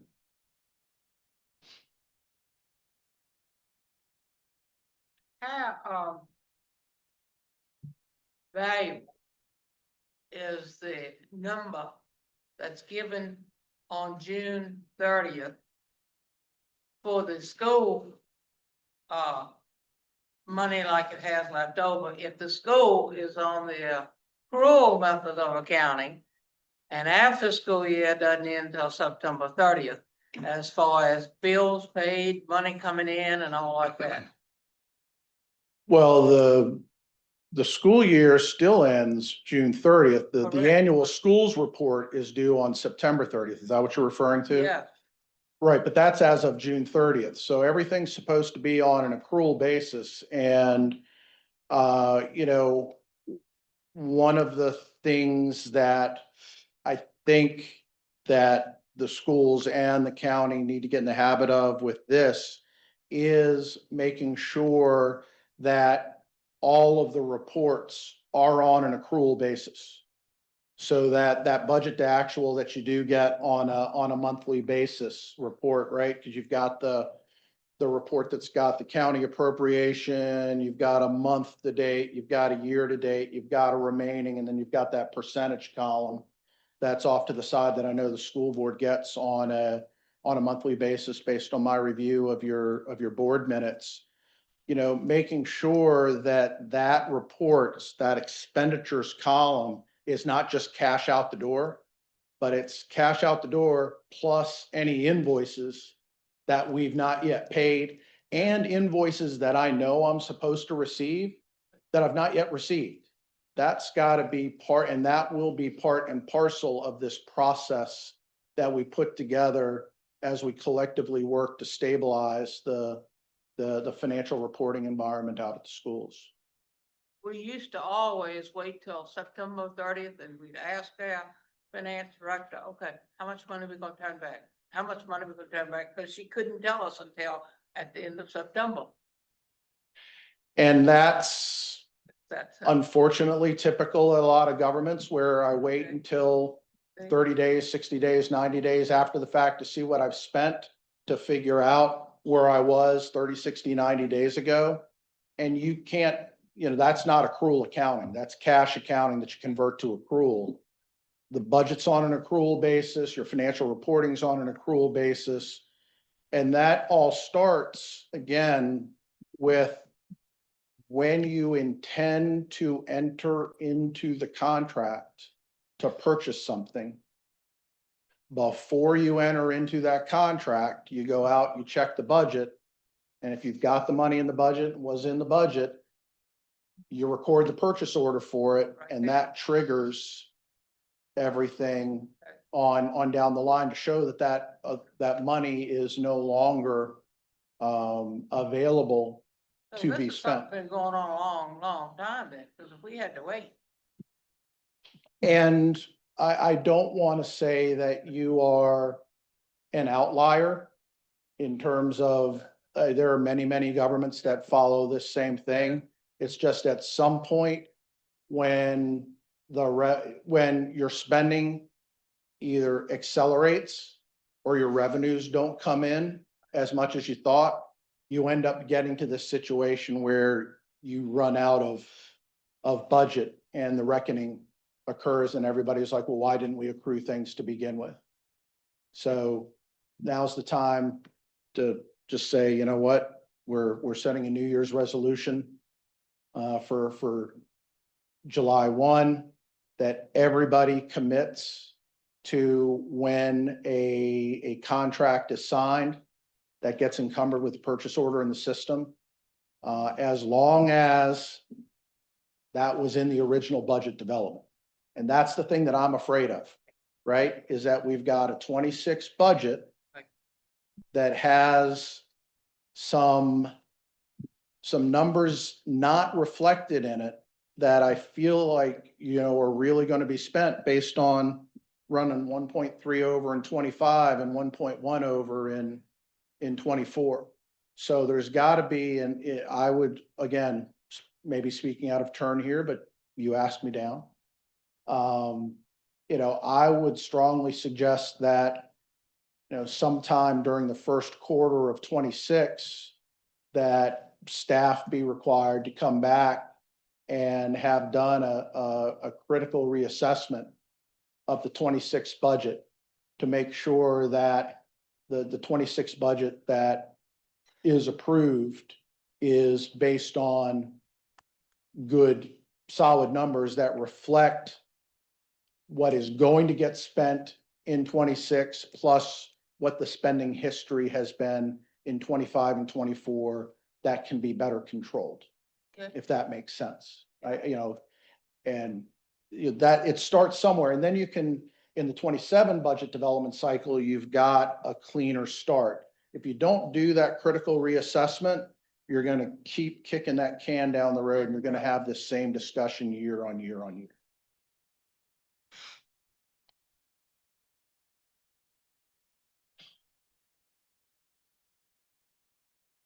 Any more questions, gentlemen? What's yours? 30, go ahead. No. All right. If I may, I ask Dr. Leslie a question about the MOU at this point. Is that okay? So from your perspective, operationally speaking, Dr. Leslie, will this MOU work? I am. And I'm deaf. Is it on? I wouldn't be able to tell if it Could was. you hear me? I'm sorry. I could hear you. Can you all hear me? Yes. I would certainly say a position is going to be needed in the schools, whether that be a administrator of finance or something. We need some liaison that can, we have, so for example, financial reports due to VDOE, those have to go through special education and other specific, school level areas. So my concern in looking at this is I feel like that is to be subsumed under the county position. But I'm concerned just because of the amount of time and then the understanding of the school division that we might need an intermediary that could run interference on getting those reports together. So I think that was my primary. The other piece would be making sure that we had someone who could report to the school board accurately on the finances and explain what was going on. So something Mr. Reagan was talking about, is I've gone through previous budgets and previous spending and looked at that for the 26 spending, and albeit not every line, but it's important to have somebody that can go through that and that can walk us through that piece by piece and really evaluate that spending. And I don't know if that position at the county would be capable of doing all those things and running that interference with the school. So I don't know about a director, but certainly an administrator, somebody on that front line. So when we have to run the MOE, for special education, things of that nature, that we really need to walk through those very school specific things that cross over into finance, that we had someone that could help. I agree. I think having a liaison, having someone at the schools and having someone at the county that are going to be talking on a weekly basis, because regardless of how this gets structured, there is going to be information volleying back and forth between the schools, operations folks, and whoever the finance person is, wherever they sit, whether it's at the school district, whether it's at the county. There's the transactions start with the delivery of services. And that's inherently a programmatic side, and that's inherently a school function. So there's got to be something there, because, and I keep coming back to the accounts payable piece, but the finance person doesn't know that a good or service actually got delivered in a school, but they're relying on someone who's a school board employee, a school district employee, to tell them, yes, it got delivered. And that's why it got processed. That's not going to change if you move that finance function across to the county. Someone from schools is still going to need to say, yes, that good was purchased or that service was rendered. So there is a system in place through the state. It's called SSWS, and they notify the school division administrator, specifically the superintendent, when the MOEs are due, when the maintenance of effort are due, when the annual plan are due, when all the critical reporting things. So that actual piece of it is in place.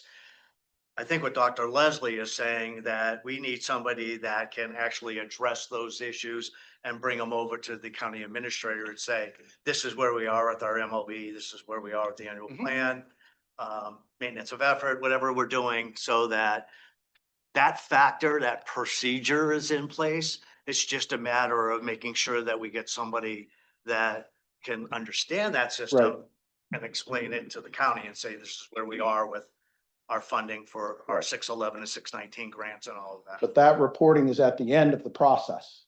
No, I'm that- talking about all of those transactions that occurred to get up to show that you are maintaining that level of effort. Those have all occurred, in the past, and making sure that those transactions get approved by someone who is knowledgeable is critical. And and all I that. think also you had spoken about Omega. That stuff is, I would also approve a reimbursement request in Omega. Where our biggest breakdown is after the reimbursement is being dispersed, there's not a lot of clarity on how they're matching that reimbursement with the initial expenditure and making sure that it's going back to the correct spot to offset that initial spending. So Yep. that is where we're seeing a lot of that trouble. And, the county wouldn't know that because they couldn't know that. So that comes back to a liaison position in the division who knows what the grants and the reimbursements are. They know where that money has been spent from, and they know where those reimbursements need to be attached in order to offset those initial expenditures. And Agreed. that's why I said the school board has the autonomy to hire a person to do that and make sure that those things are done. That's why I brought it up 2 hours ago. Yep. And this conversation is going back to my initial comments. The transition is important. Oh, yeah. And I feel like you heard me and heard exactly what I was trying to say about there needs to be somebody in-house. And when I say in-house, I'm talking the school division house that can, be available, be knowledgeable about what's going on. In your expert opinion, Uh-oh. do we need to be thinking about right now a finance director who could work beside you as you're working in this capacity to pick up on process and procedures and knowing what to do, what to look for at this point while you are in-house, while we're paying for this, while you're in-house, there's somebody that can be mentoring and training another somebody. I that will could help. certainly be helpful. I think it's optimistic that you can get somebody in such short order. Yeah. It's a tough recruitment environment out there right now, but given some things that are going on at the state level and the federal level, in terms of employment, and I'm not going to touch that, the third rail politically, there are lots of people out there with a vast amount of financial management experience in the government, whether it's at federal level, state level, that are out there, whether or not, they're looking to re-enter the fray is another matter. But yeah, I think that especially given what I heard on the school board side and the recognition on the county board side, that this is a transitory agreement.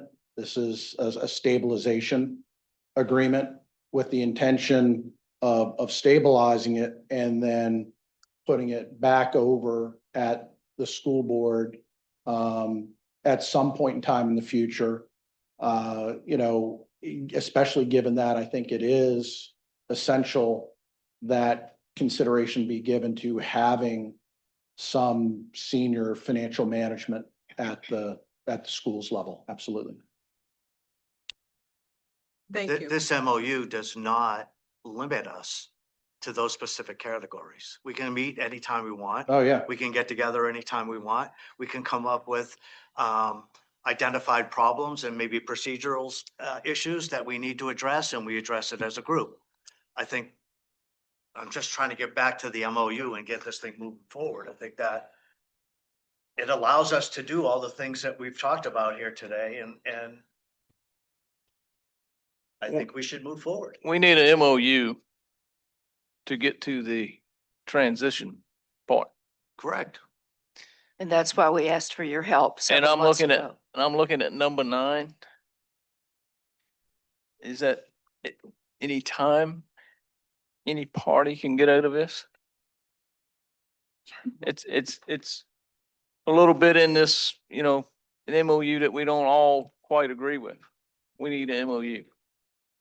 I come here today to vote on the MOU. So I'm gonna make a motion that we accept it. Another comment, I think number 2.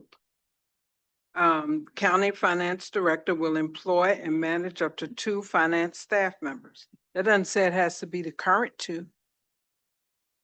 So, That's, I mean, it's there, it's inherent, it's in, the words are there. So it doesn't have to be the current 2 finance people who are at the school board. that's why I would like to adopt an MOU to move forward with a transition plan. All right, we got a motion on the floor.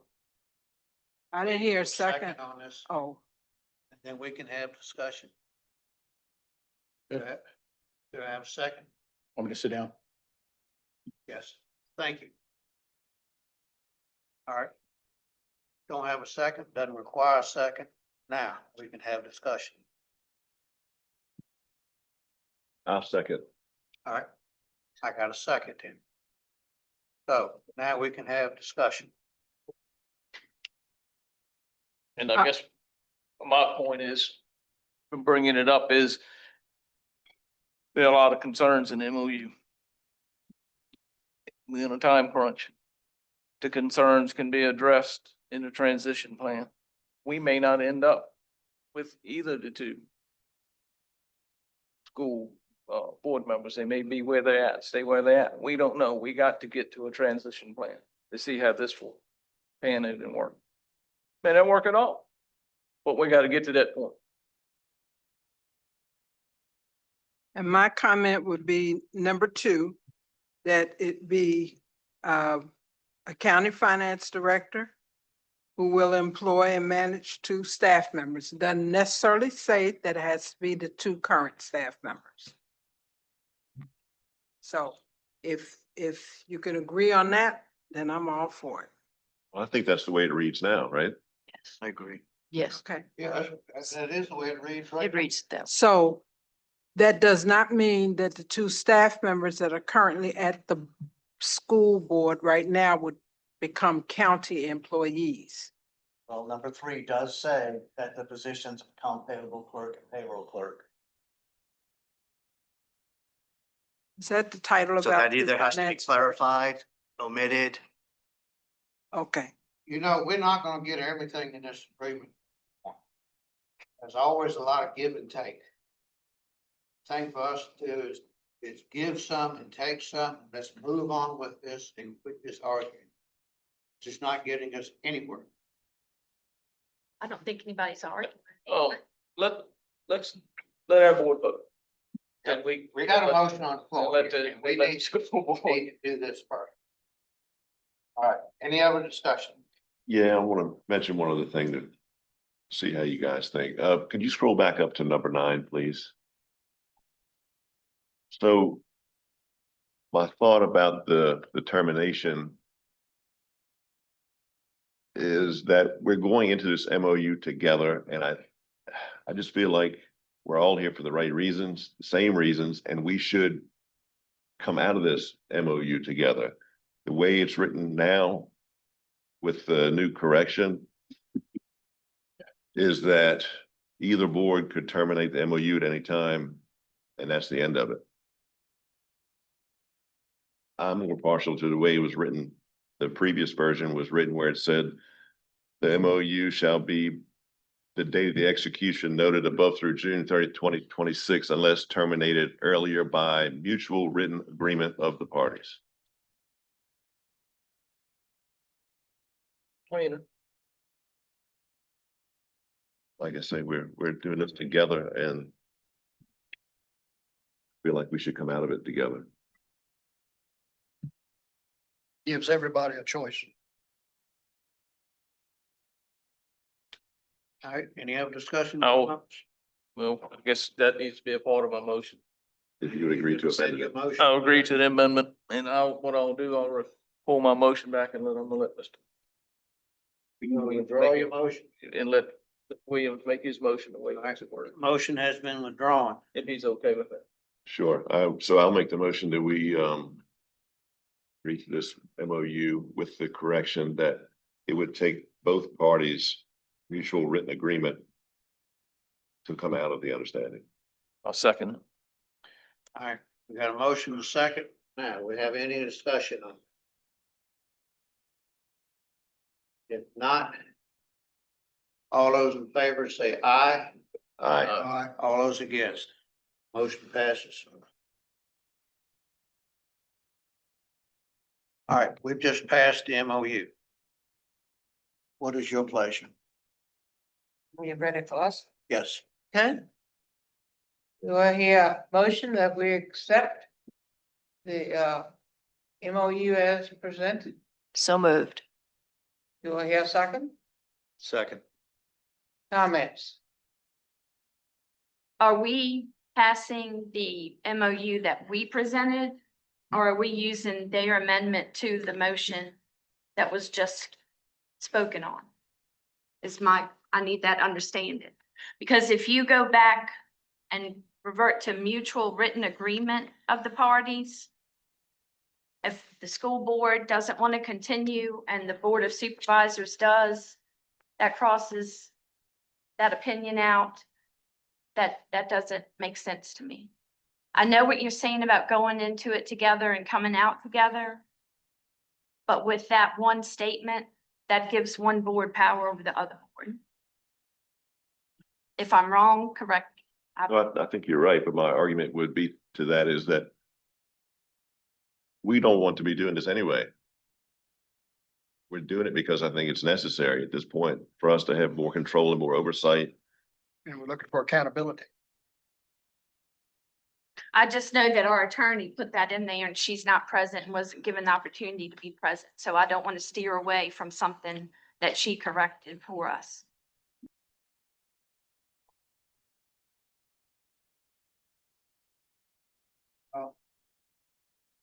It's a decision that your board will have to make.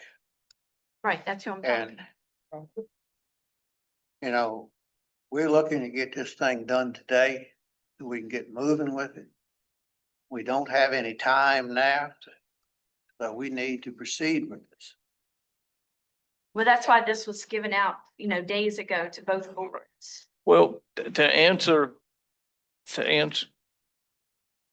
back to you, we also just made a change in that with our attorney also approving what was up there. So we made a change and our attorney's not here.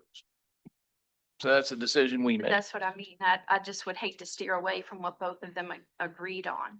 I don't have any issues with his wording. It was the way it was worded originally. Yeah, have a motion, have a second. Discuss. Anything else that we need to discuss Hold on. before we Okay. vote? Pardon? I need to think about this for a minute. Okay.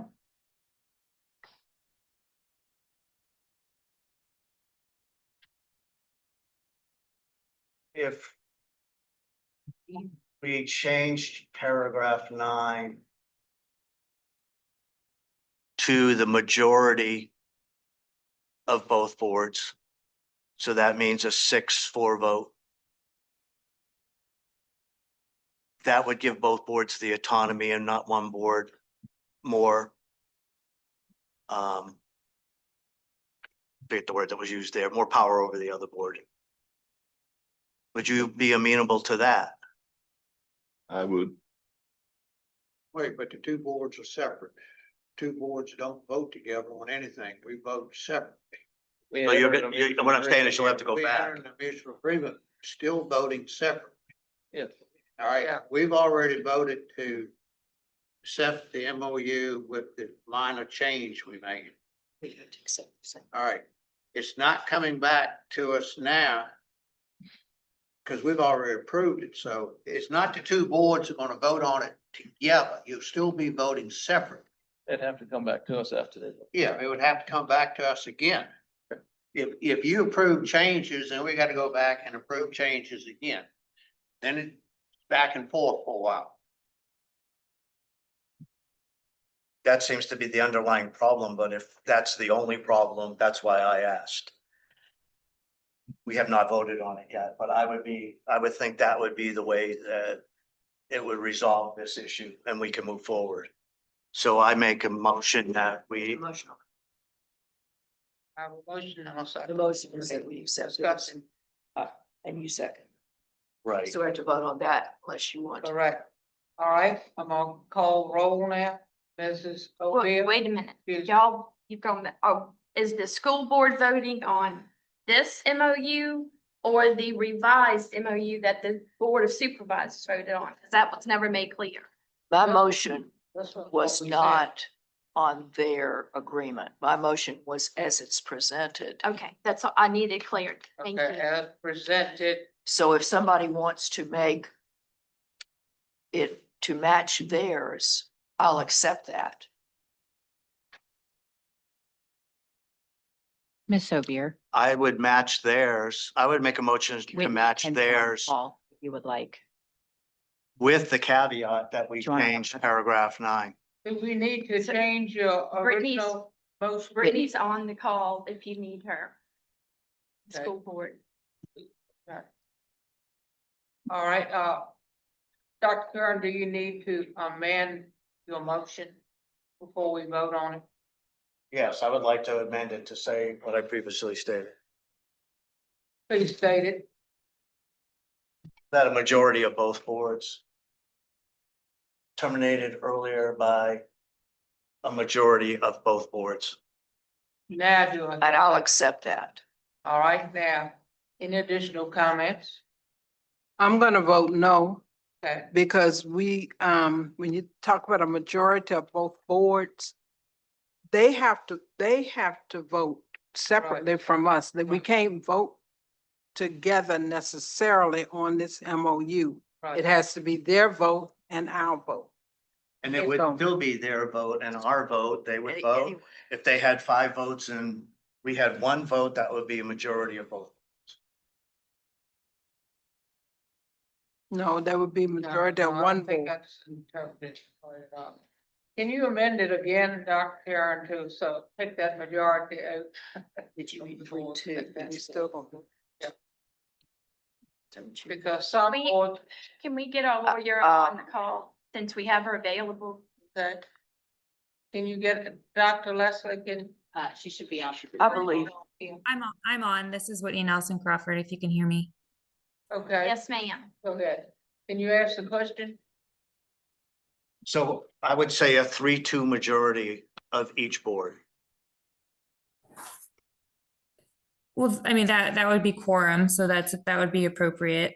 Is that, I missed the first part of the conversation, so I apologize if I misunderstood the question, but I read that as, is there an additional amendment to the language that you're considering? No, that would be the language, Whitney. I Okay, mean, Just amending that one section. Just to catch you up, the Board of Supervisors voted for the MOU.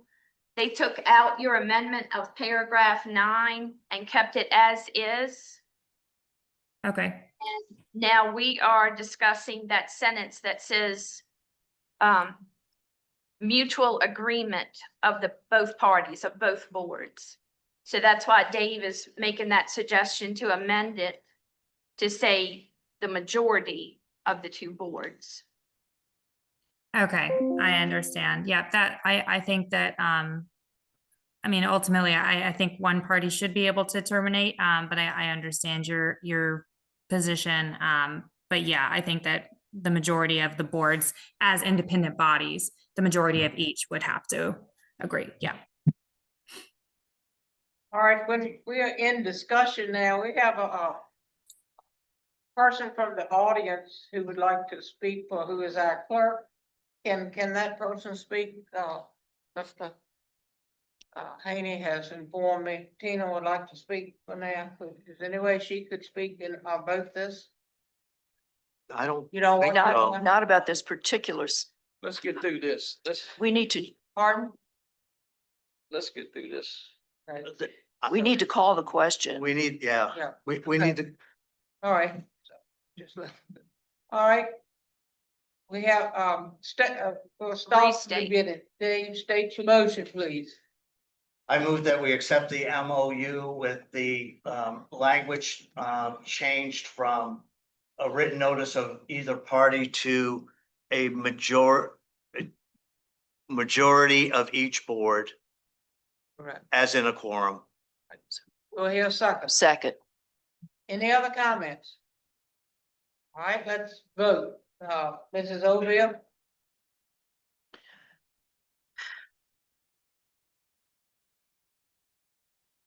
Yay.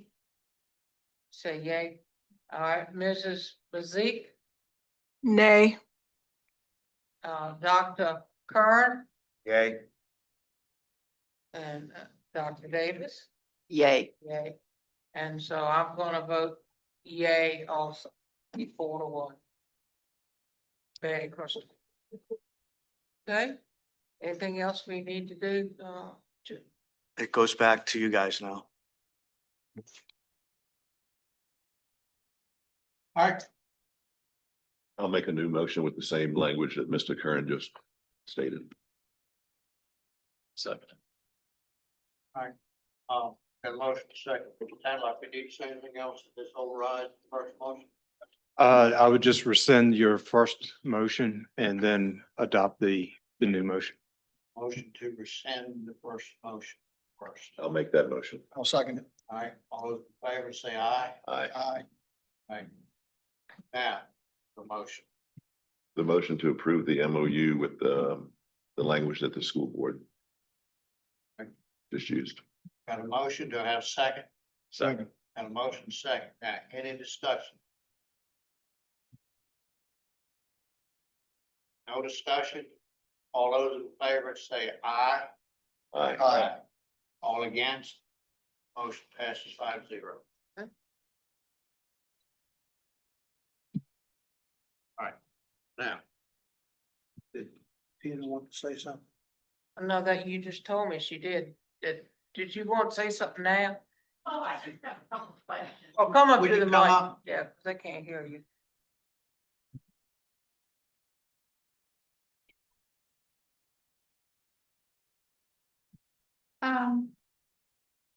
Since this affects Shannon and I directly, Can you speak in the mic? Can hear you. what additional support will be offered from the county and who is that going to be coming from? Since, I mean, obviously we need extra help at the school board office. We don't have enough staff to do everything that's being done, or UHY wouldn't be there helping.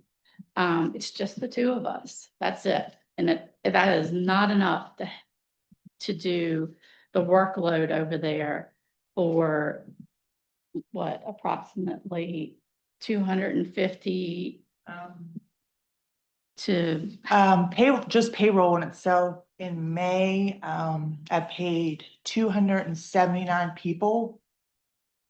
Actually, I have the numbers. Let's see. It's 279 employees, but within that payroll, 435 different jobs were paid. Just gives you an idea of how big it is. I wrote something out, but really my point is, actually, I'll read a little bit. All right, so I'll begin. My name is Shannon Obier, and the position I was hired for on August 5th, 2024 with Northumberland County Public Schools is Finance and Human Resource Specialist. My job duties consist of onboarding new hires, offer letters, contracts, including supplemental contracts. I also handle all of the benefits offered to employees. That includes health, supplemental, Mark III, as well as retirement. Lastly, I do payroll, which I just told you the numbers. Other than payroll, I do all of the withholding, which is reconciling all of the benefits that are offered. I also have to make myself accessible to all of the employees, being that part of my role is human resource, that have daily questions through email or that stop by the office, which is normally a few a day, if not more. I'm confident that I have done my part in learning and fulfilling the job I was hired to do. With all of that being said, I hope you understand, excuse me, that there may be 2 people in the finance department, but if you look at the job duties closely, there's actually 1.5, if that makes sense. If you have any questions regarding that statement, let me know. Well, your position, your job title is split. You got Exactly. finance and you got Mhm. HR. So half of my time is spent on finance. So really, you see 2 physically people here, but it's not the way it appears. Okay. Tina, you wanna add anything? Okay. Over the past several months, more jobs have been thrown in our laps due to not having a full-time finance director. Please keep in mind that these jobs were not what I or Tina Withers were hired to do. We have helped research and have done our best to clean up any of the issues that were found from years prior to us.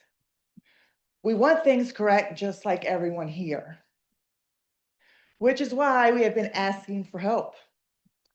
We have stuck it out in hopes to build and grow with our newly appointed superintendent and assistant superintendent, which both will do wonderful jobs. I will end this by saying I appreciate you all working together to get help for the financial department, and I'm willing to give my input. However, I do not feel that people who have worked tirelessly and never gave up should feel an uncertainty of where they will be a month from now. I'm certain that most would have thrown their hands in the air at this point and walked out. Just look at the turnover in our departments in the last several years. That should explain it. We have faced criticism just like all of you. We're still here behind the scenes working, and I ask that if anything, you consider the dedication that has been given as a sign of respect to not only you, but to the community. Thank you. Thank you. Thank you. I think, Shannon and I, we enjoy being employees of the school system. We want to remain employees of the school system. But we are also open to working with the county and the county's new finance director or whoever hires that position. It's a little blurry right now. We have no problem answering to whoever the county hires, and making all that work. But I've dedicated 28 years in the education field, and that's kind of where I wanted to stay until I decide to retire. And, it's been rough over there with just Shannon and I doing the best that we can with what's going on. I'm happy that UHY is there to help with trying to clear up some of the stuff that's in question, because we don't have time to do that. We are just 2 people. And it takes everything we've got to just try and keep going with the daily work that needs to be done, paying the bills, the accounts payable, the payroll. And right now it's getting ready to be one of the busiest times for a finance department, closing out the year, opening the new year. A lot's getting ready to happen. So this is going to be a trying period to try and make all of these changes. We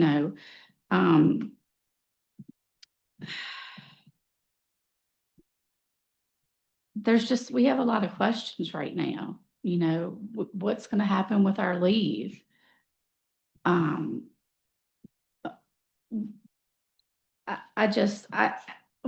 we're sitting there and we've heard everything that's been discussed today and, it's us that this is affecting, we want to continue to be employees, and that's what we're trying to say of the school system.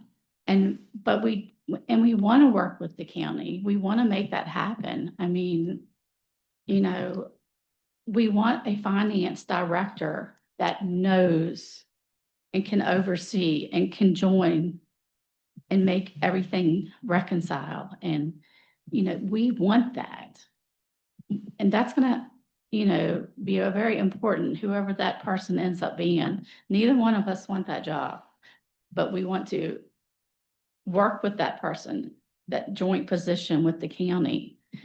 I don't see why we can't remain school employees and make that happen and still work with that position of the finance director, whoever that, I'm not quite sure if that's going to be a school position or a county position.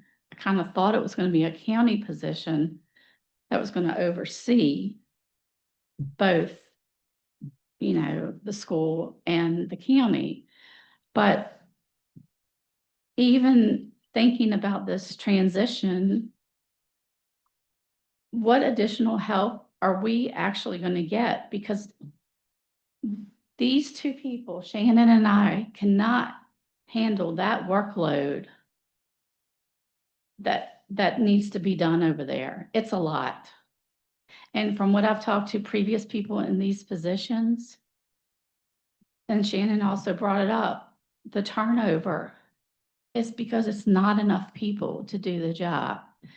The checks and balances, everybody, we want to do that, but we feel like we're just pushed to get payroll done, to get the bills done. And we need enough people to have those second set of eyes and stuff so that all these mistakes don't happen. But you can't do it without the proper staff.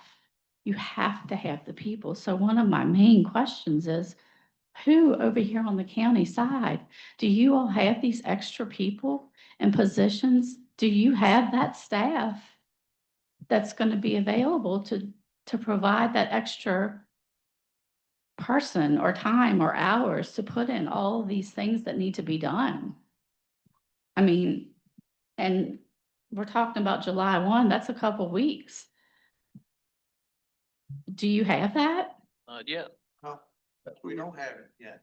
That's why we needed to get the MOU in place so we can begin the hiring process.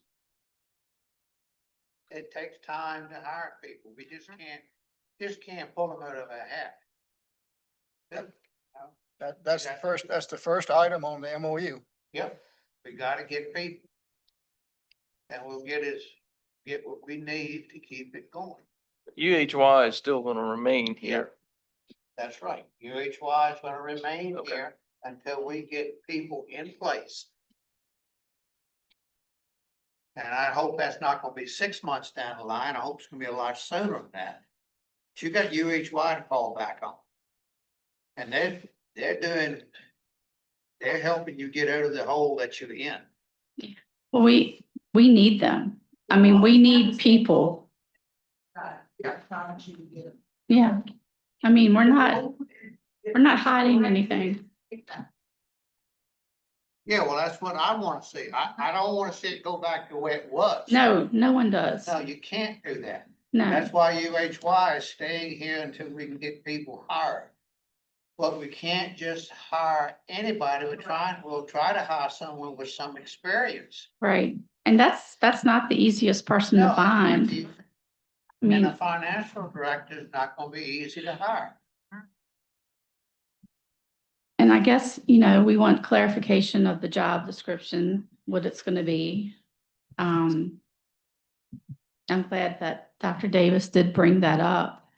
Who is gonna be doing what with us down for quite a while without a finance director and a superintendent, and Dr. Leslie doing everything that she can, and it's so nice to have Javonda and Dr. Leslie both in those positions now.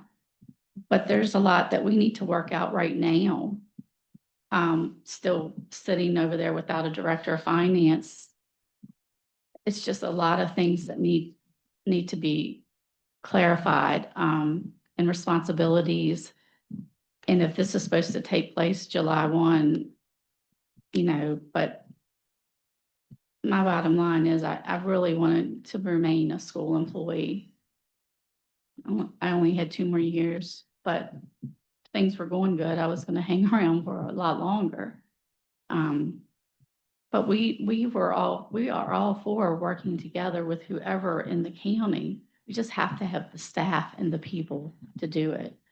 But we really we're hoping to remain employees of the school system. We have young children. We are invested with the school system. We are there for a reason, that's what we are trying to hope to get our message out to you all to be heard, that we can work together and still remain employees there and be available to the staff at the school that needs us and the county. But we have to, I wish has a plan. Have you all started a plan? Is there anything in the works? I mean, other than just this, No, this is just general. No, that is the start right there. Yeah. That is the start. The next thing we're gonna do is we were looking for employees. So you're going to hire more employees other than a finance director. Gonna hire what we need to do the job.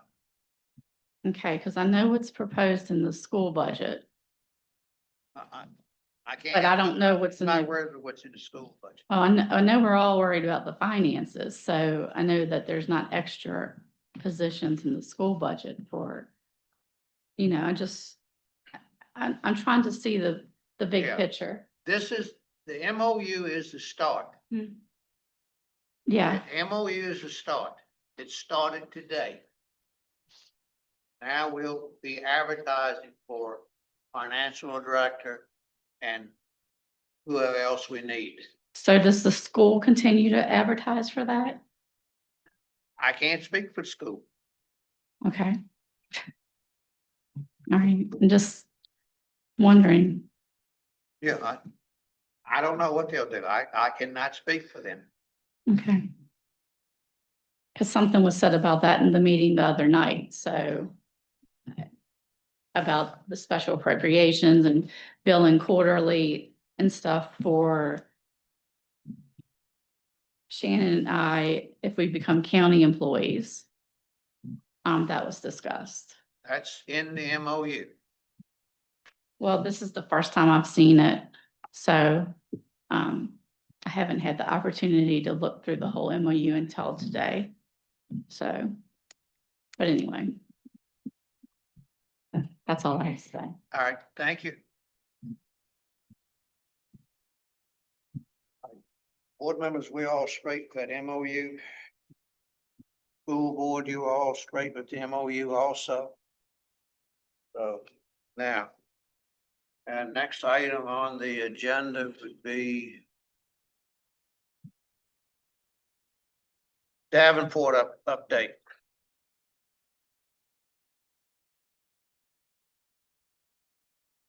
How you doing? Sorry you've been waiting so long. Not a problem at all, Mr. Chair, members of the board, and likewise of the school board. Good afternoon. You've clearly had a number of discussions there. It's helpful to hear that. Appreciate it. My name is Kyle Laux, Senior Vice President with Davenport. We've got a presentation up on the screen. We got a hard copy of it as well. Just maybe send that around. Thank you.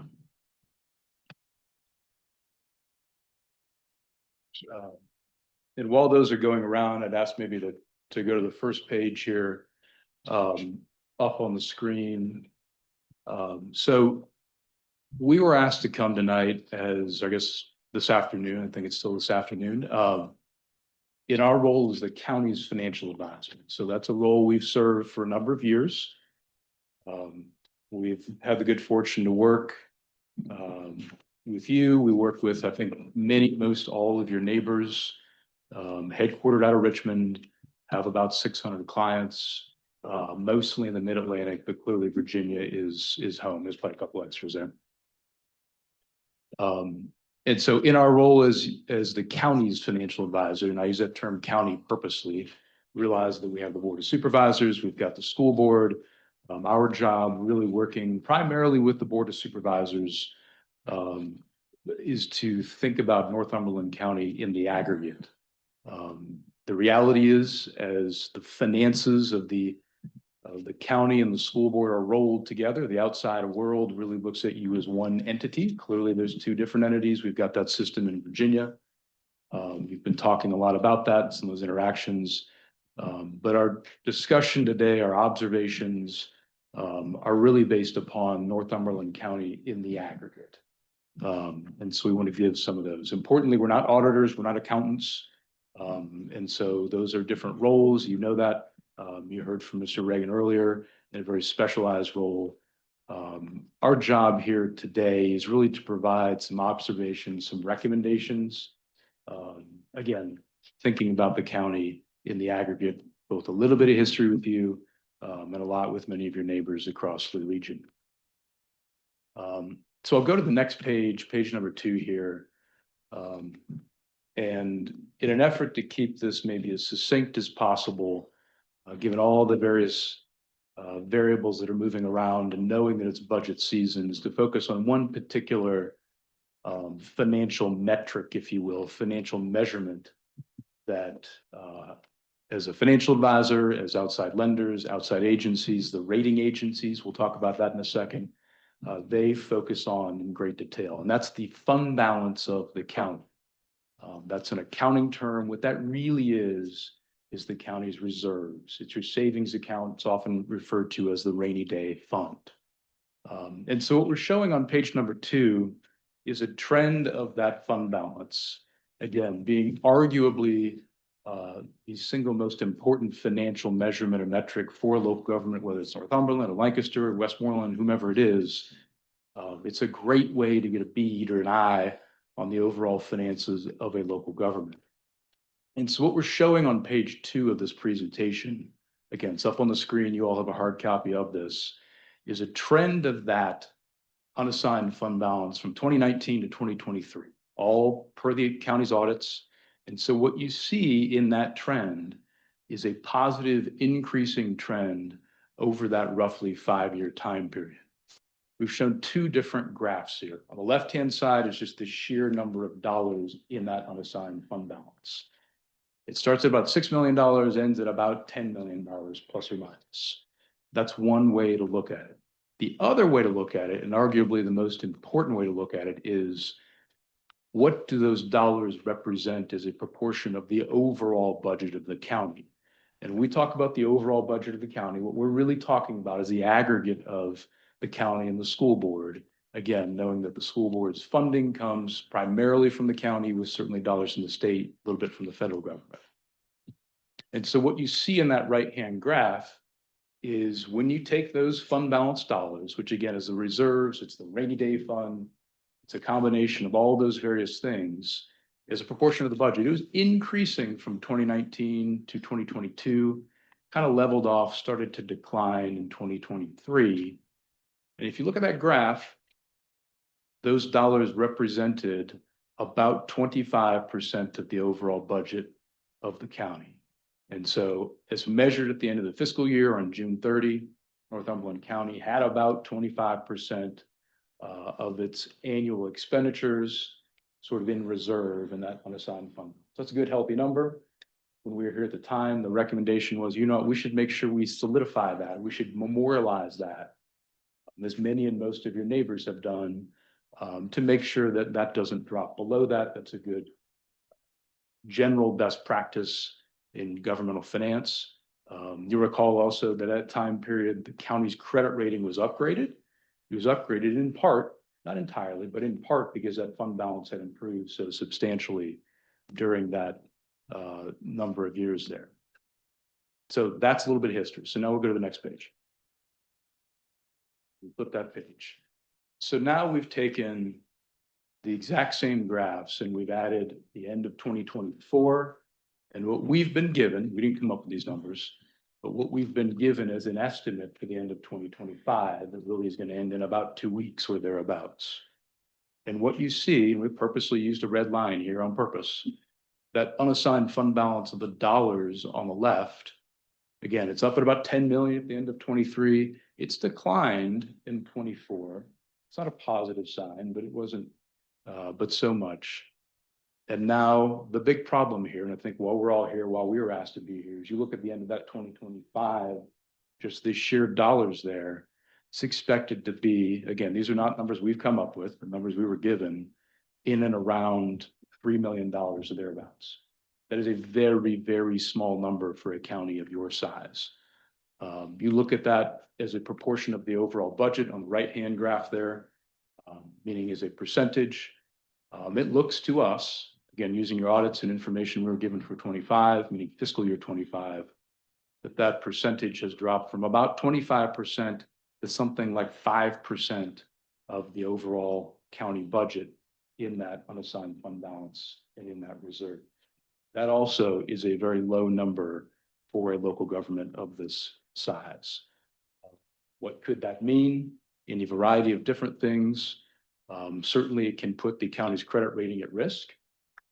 We were upgraded in 2022, and I say we, the county as a whole, partially because that fund balance was increased at a very healthy level. If you recall, going back about 10 years ago, we were actually downgraded at the time because that fund balance got too low. And so those credit ratings are a proxy for the overall financial wherewithal of a local government. We, as your advisor, looking at this information, think those credit ratings could very much, and we have a credit rating with Moody's, think that credit rating could be at risk if indeed this trend continues through the end of 2025.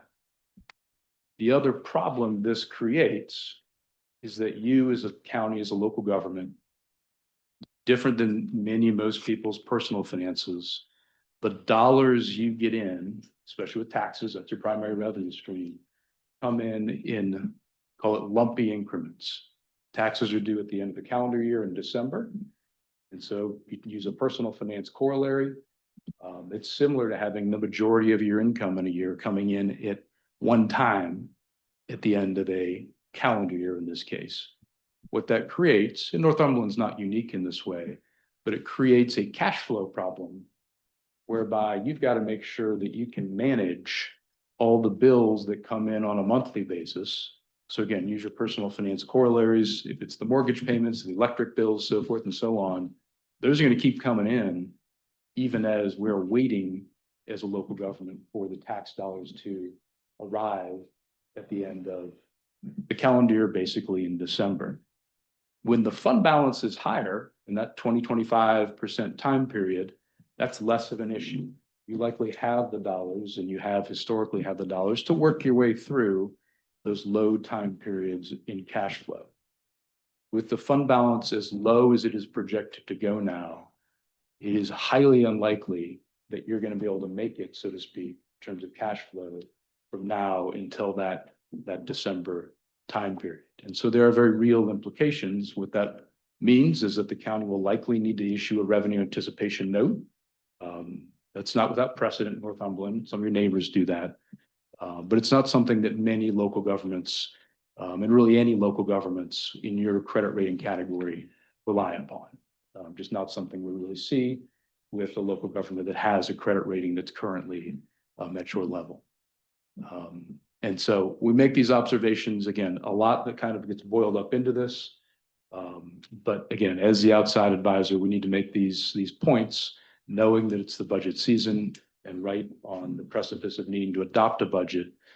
You look at this graph, there really is no, practically speaking, further down you can go in terms of the reserves, if indeed these numbers pan out to be accurate, which, listening to Mr. Reagan from UHY, at least on the school side, it seems like that indeed is the case. And so our message, our recommendation to you is that something needs to be done. We'll talk about a couple ideas we have to make sure this fund balance clearly doesn't go any lower, practically speaking, almost can't, and find some ways to certainly strengthen it going forward.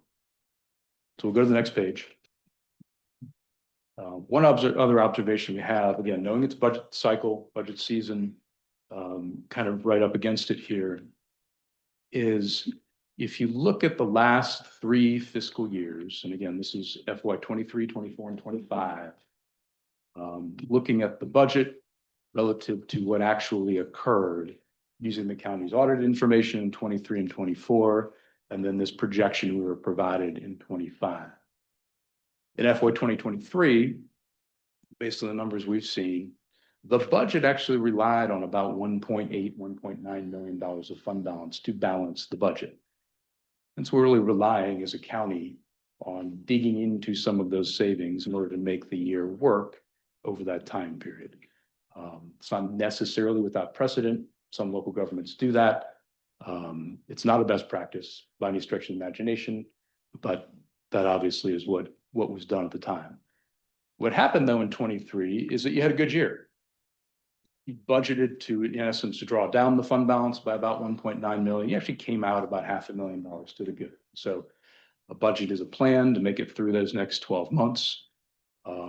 Whatever the various reasons we won't go into here, it came out better than where the budget was set.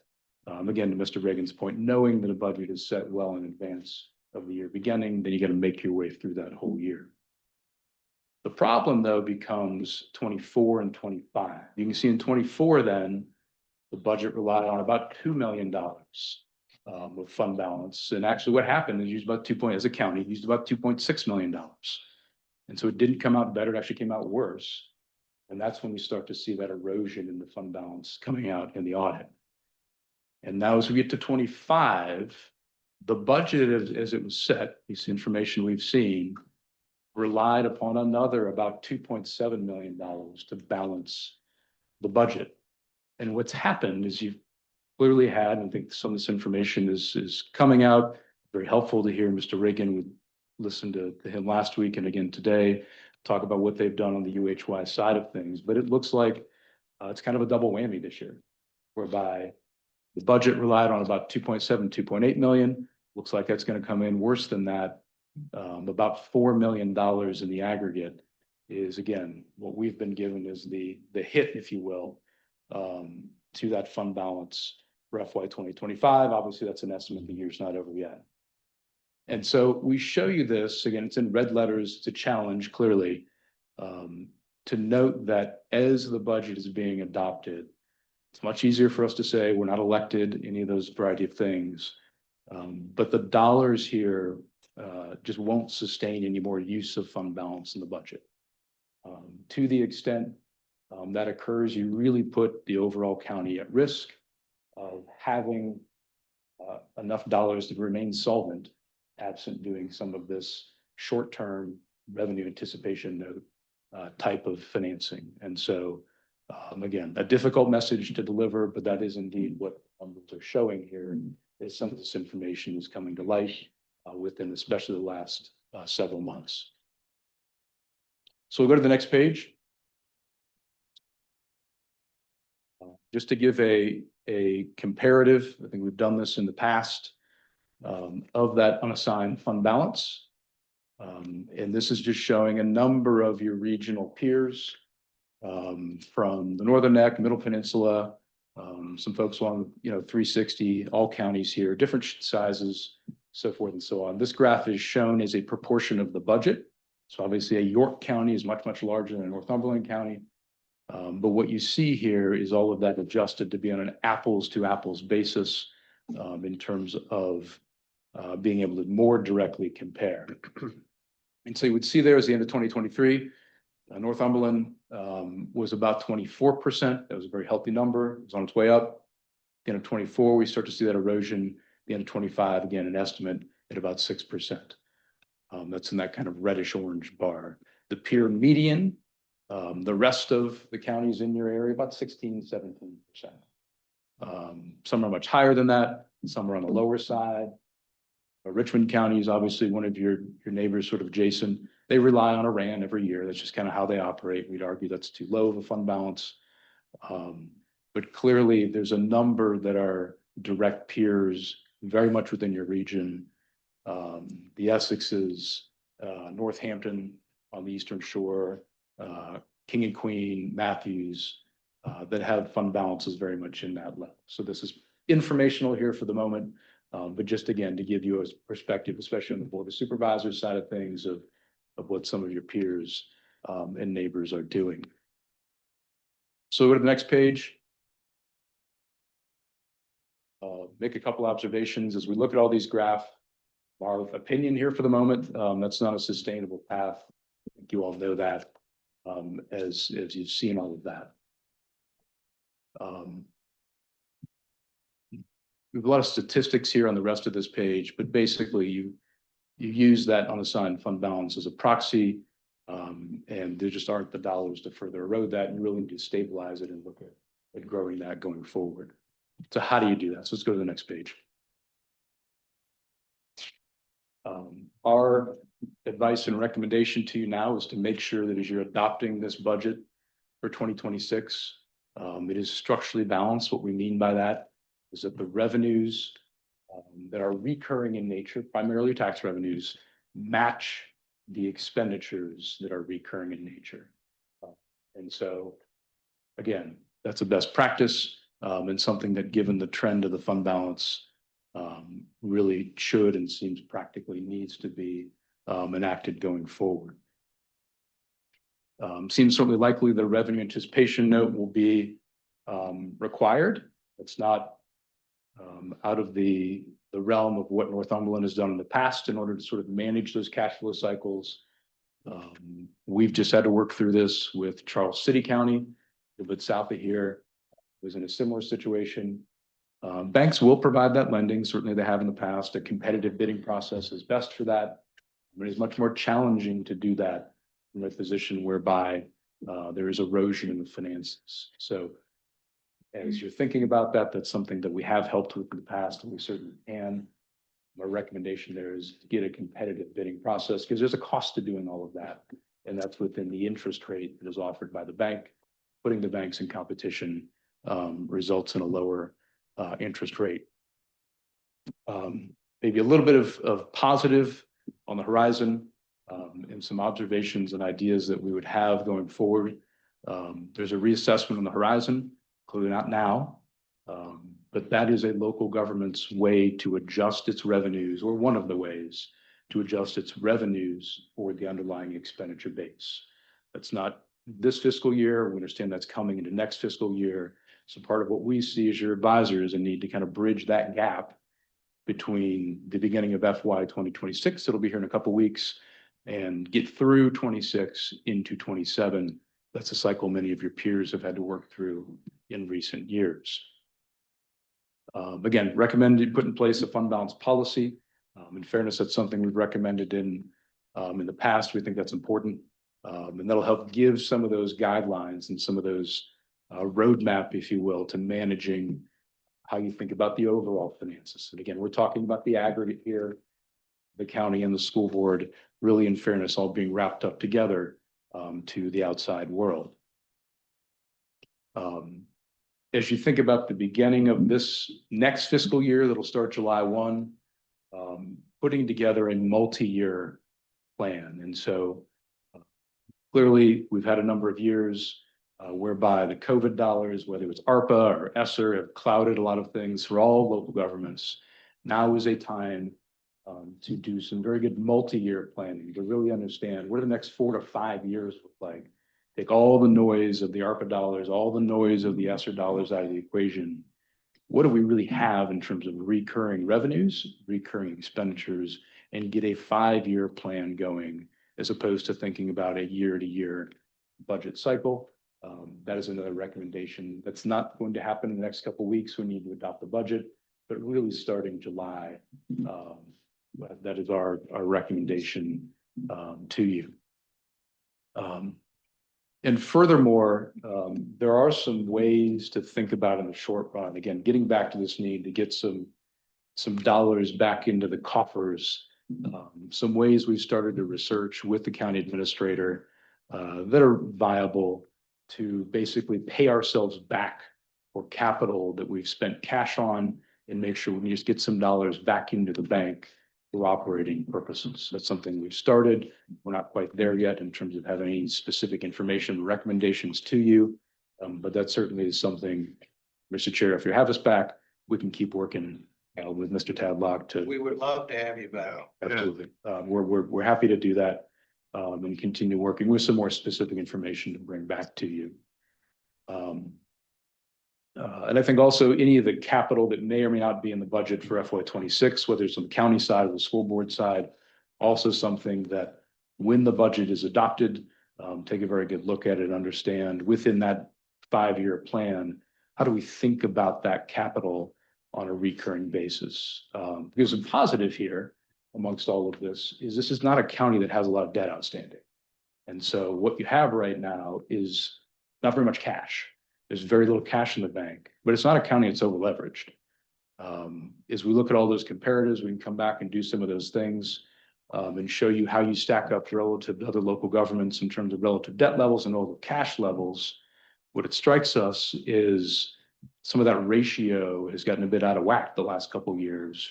That's not for us to say why that happened, but we can sort of talk through and show you what some of that looks like, what that means. And that could be one potential solution going forward to make sure you've got enough cash in the bank, literally, to be operating the county in a sustainable manner. So again, that's a little bit of a to come. We're going to give some of these observations in relatively short notice, given everything that's going on. We know the budget and some of these other items are first and foremost on your agenda here the next couple of weeks.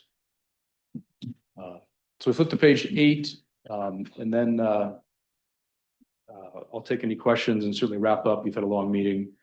But really our sense here as your advisor is you got to get through the budget. You know that. You get a deadline of June 30. You got to get that set. Our advice and recommendations, you got to make sure it's structurally balanced. Make sure we're not relying on any fund balance to balance that budget. From there, then we can take some of these strategies and thinking about the capital funding side of things, thinking about reimbursing ourselves, meaning the county for some of those dollars, put those into place. I think that really happens after the fiscal year begins on July 1st. And then we can work over the balance of the summer into the fall to put some of these things into place. So with that, again, you've had a long meeting. I think still more on the agenda. I'll pause there, stop, see if there are any questions of the Board of Supervisors or even the school board. Happy to take them. We really appreciate the time as always. All right, any questions? Yes. With kind of our size, what some I suggestions? can't hear you, Mr. Vaughn. What suggestions that we could help us out that you would recommend at this time? Certainly. So in the short run, I think you need to make sure that you don't draw down any more reserves. You've done all you can do, not that all of it was necessarily maybe intended, but you can't draw down any more reserves. No more of the savings account gets used into the budget. That's the first part. The second part then is to figure out how to get some dollars back into the reserves. We don't have all those answers right now. We'll come back and give you some of those thoughts and ideas. But if we can leave you with just a couple things, those are those two things, which is we can't draw down any more of the savings account. And really, we got to make sure, and it may take a couple of years to get there, we start putting some dollars back into the savings account. We better have big bingo. You're not having bingo game. Several years ago, Scare each end of the game. I can't remember how it was done, but we had emergency tax day. Where we drew money in for the county. I reckon it's been about 10, 12 years ago. Something came up where we needed. Probably a revenue anticipation note. What's that? To borrow some dollars before, that's right. Mhm. So you've done that in the past, and I think you'll probably be doing that up here in short order. Okay. That's all I All have. right, any other questions, board member? I don't have a question. I just have a comment, and that is to thank you for your presentation. I think it's important that the school, the county, and everyone sees the fairly grim financial situation that we are currently involved in. And I hope that you help bring that to light for some of those who weren't aware of it already.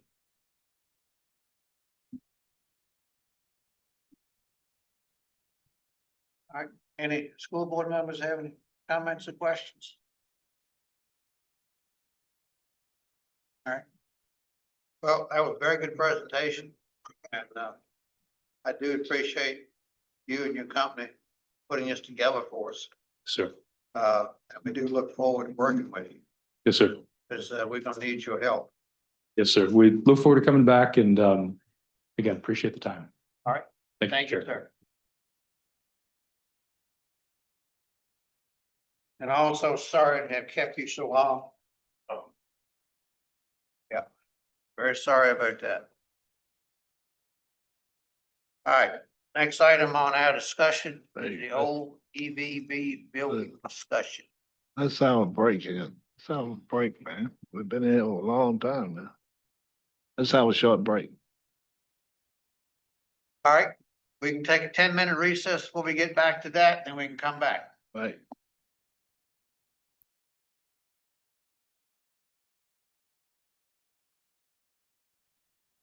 What then? All right, the next item on the agenda is discussion on the old EVB building. So,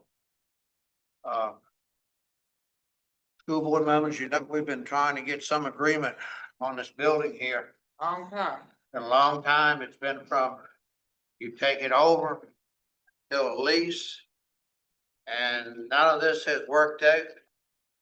Now we're in the process of needing space. And we have no space except for that building. So, for office space is what the county needs. All right. So. Board members comment anytime. Well, you referring to the finance director and staff, Yeah. the office space that, all the staff that you're referring. Okay. Yeah. And, we're looking at putting them in some of those offices over there. We just don't have space. You mean at the EVB building? At the building itself, like, hopefully we could get the left-hand side of it, use some of those spaces there to put the employees in.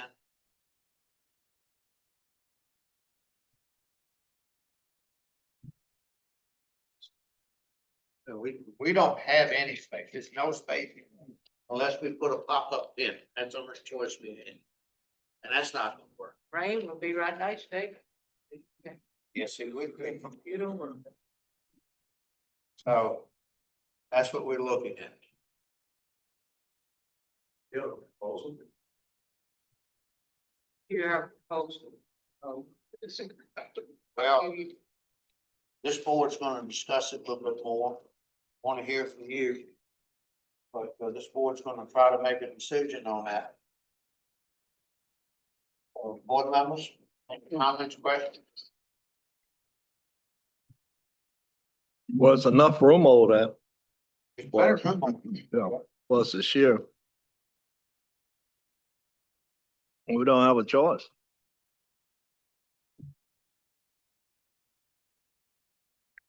You gonna make our cubicles or something?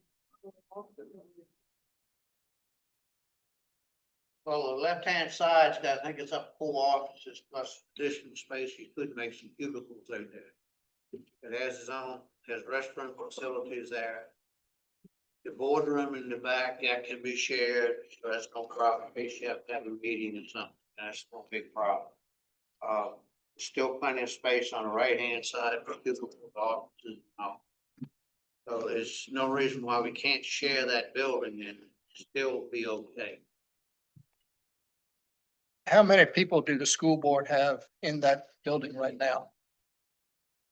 Dr. Leslie, how many are actually in the building every day? You know, not every day, but you know, then they have to work.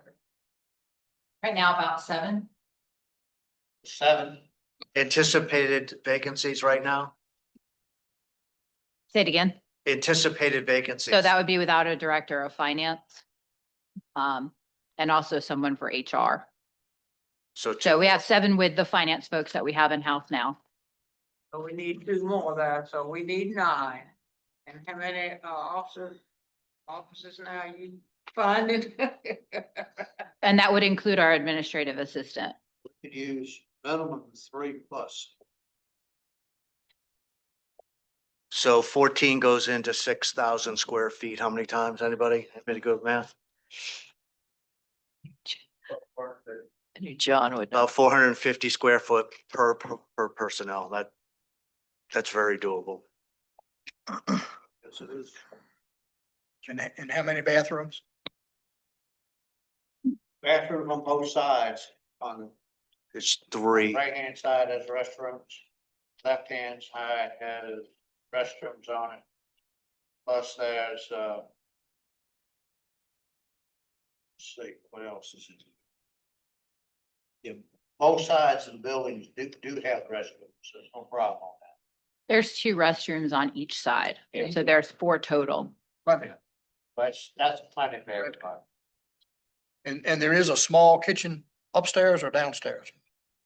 Downstairs, Is- there's a sort of a makeshift kitchen area. There's like a utility sink behind a door, so that's not part of the kitchen, but there is a refrigerator, a microwave, and some place for food prep. That's downstairs? That's actually in the middle of the building. It's in the core where the old vault was, or one of the old vaults, apparently. That's why I didn't see. What's upstairs?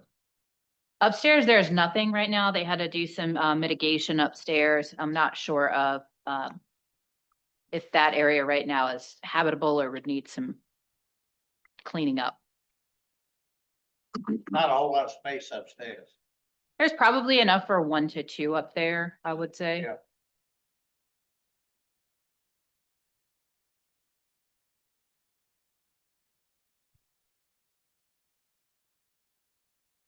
Board members, any comments, questions? Is our discussion today on not only just the amount of room we may need for an additional county employees, but also how we're gonna rent this building or lease it, Yes. sell it, give it All away? of the above. Okay.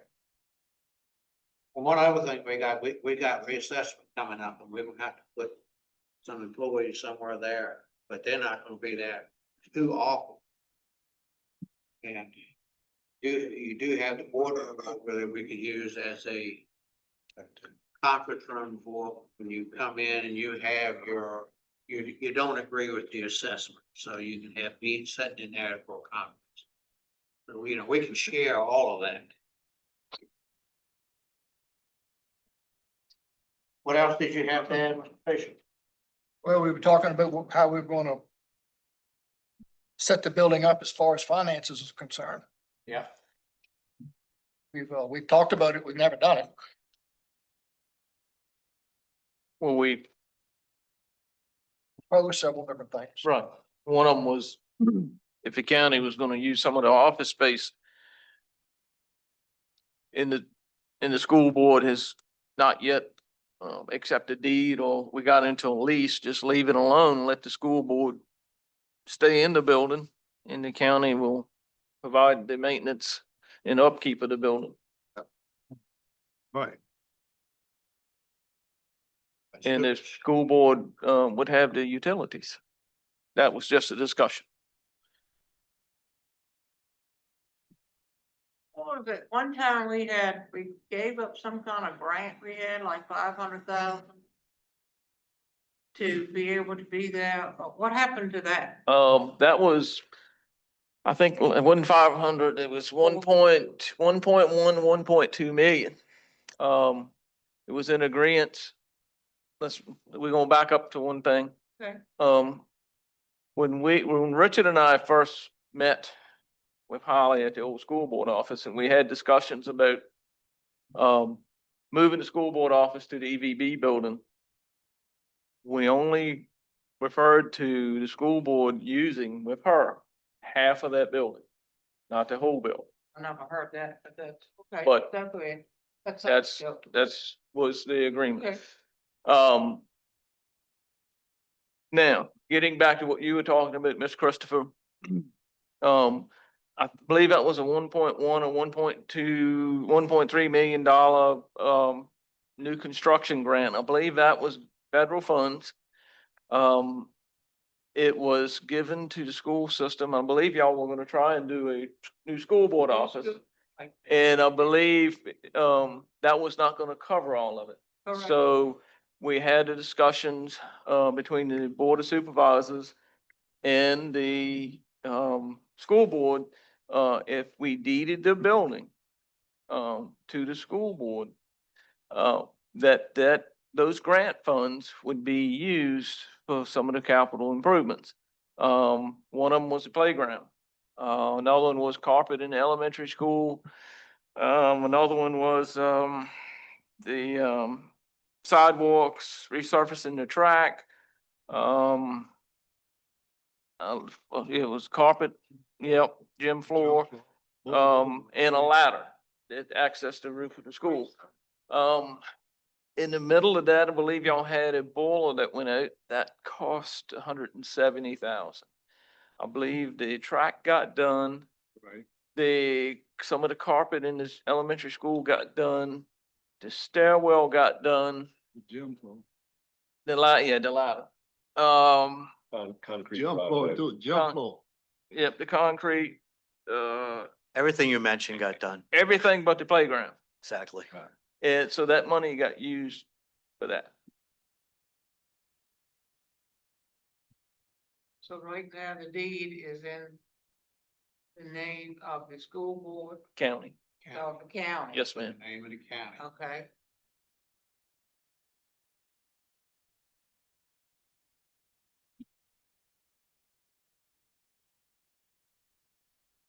It still So- needs repairs, different things. Yes, ma'am.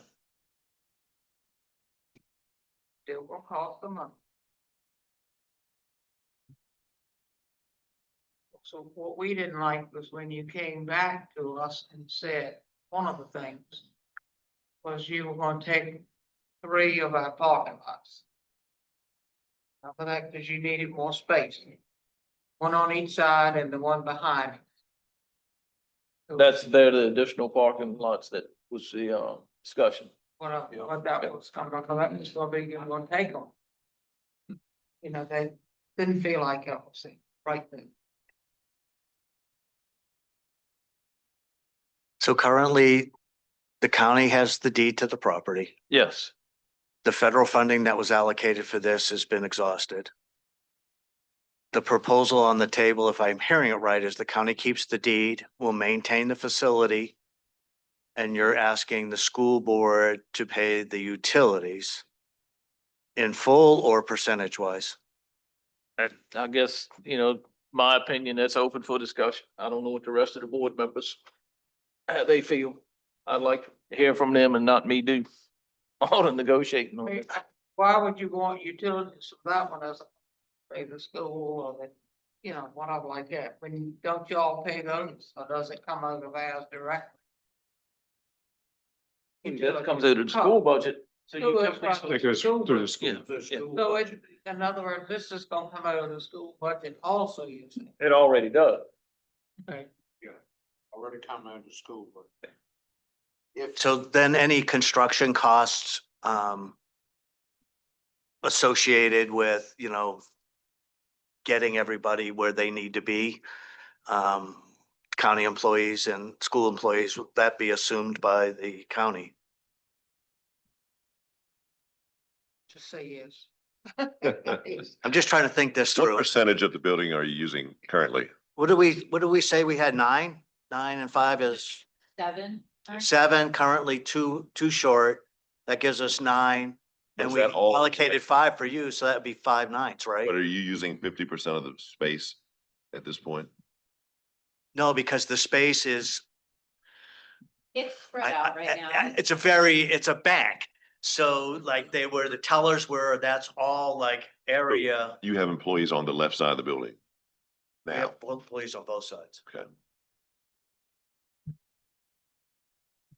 I would anticipate that if we kind of split it up, like you're suggesting, that there have to become some kind of division where the school board can have their privacy as well as the county employees.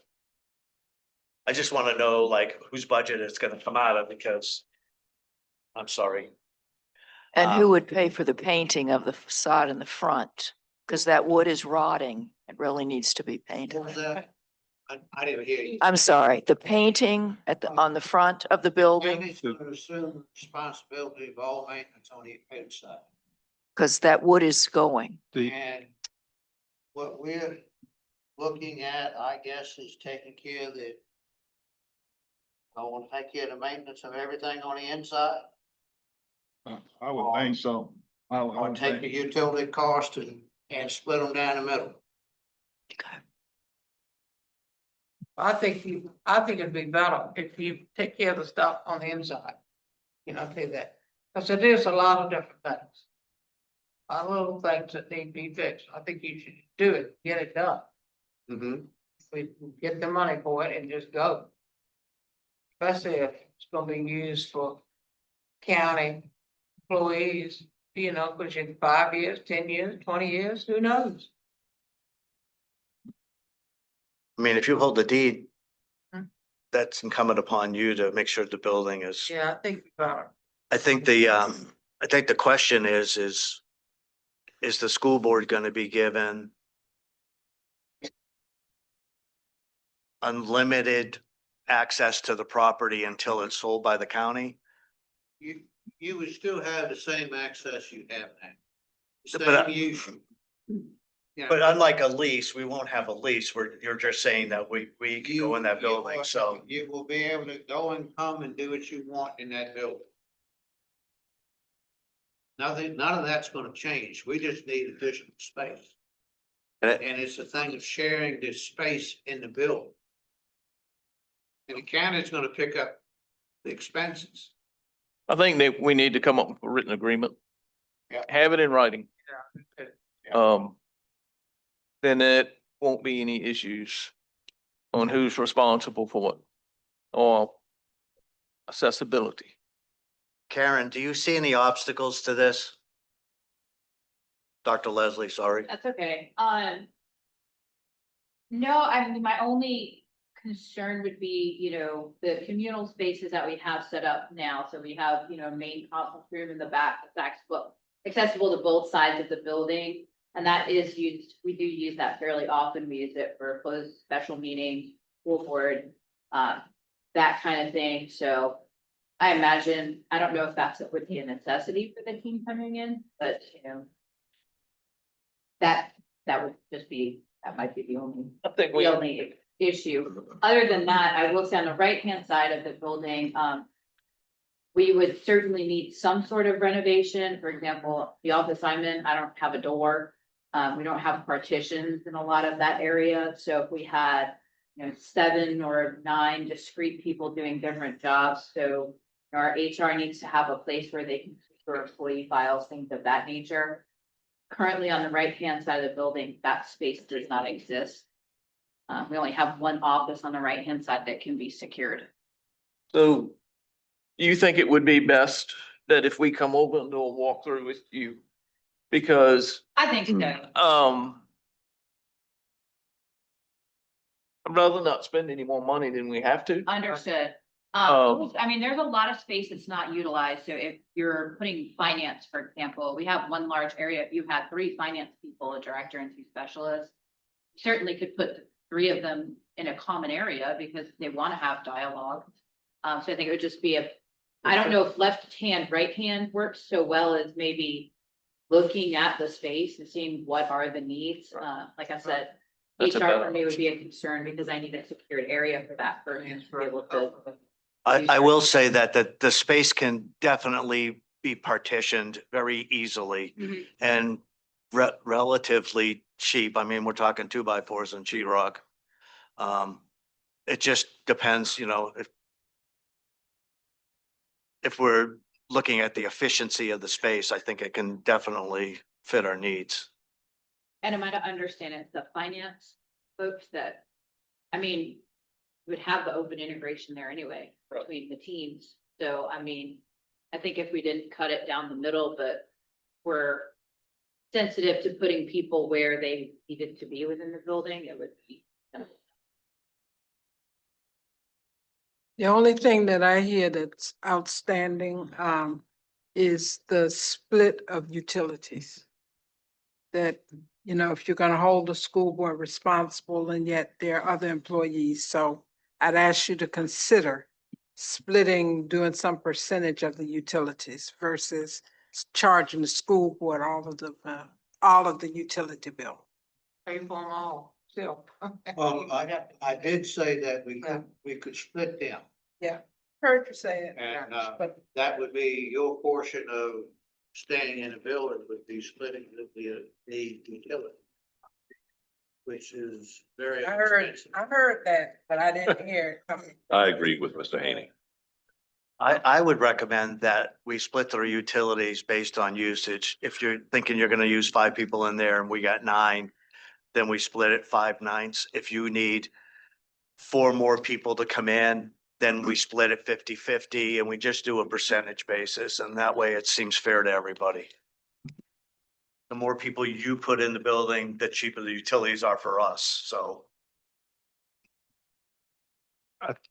If I can, I think we may want to check on how, as far as the accounting system goes for splitting those types of bills out, whether, I think we could check into that a little bit more, if that's possible, because I was trying to make it simple, one or the other, but the county administrator coming over. You don't have to write these. Go put him right over in the vault. Put him in the vault. I had got the door.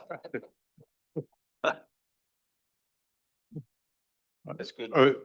I mean, I don't know if it's a billing system or if it's I just don't want to make it too complicated by splitting a Dominion Energy bill and then who's paying who or what and. Well, couldn't all the invoices just come to us? We pay them and then they just pay quarterly?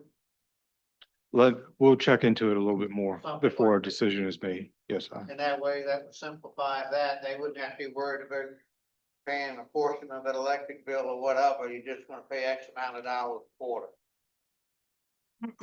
What's wrong with the county paying for all the utilities over there? Just putting it out there. I agree. In reality, we're paying for it anyway. We're appropriating money to it. What if we take that out of their budget? That would be just something less they'd have in the Let's hit budget, it. which is fine. I don't have a bit of problem with Yeah. that. I agree. We just pay all the utilities and let it go. Would make it much simpler on staff's side.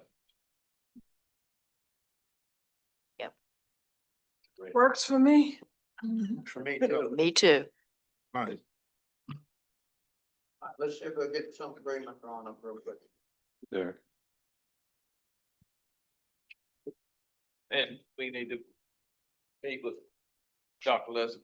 Yeah, we'll go over, as soon as we can. Quick if possible. Do it. Walk through it, okay. You mind if I go with you?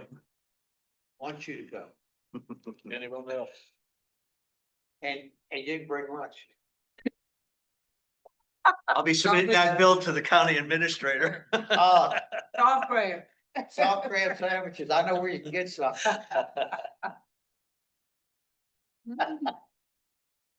All right. Gentlemen, you have anything else on that?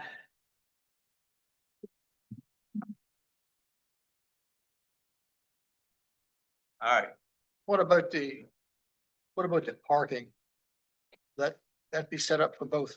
It's set up for both right now. Both can use anything they want. And that business now. And The business uses it. getting ready to say public park over there. Yeah, the public parks over anytime they want, so parking does not change. That wasn't gonna change anyhow. So both county and the school have full use of it at all times. And the business does too. I had a note put on my car parked in a handicapped spot. Saying it was only for, who is it, the dog training people, whoever is over there next to us. They put a note on my window about I couldn't park there. And I legally have handicap, but they were like, it was for their use only, dog trainers use only. See, I don't know, that's, Careful of that business. you'd have to go talk to them. So all I'm saying is, we don't necessarily have all the parking lots without any Yeah, we're gonna restrictions. have to share after that.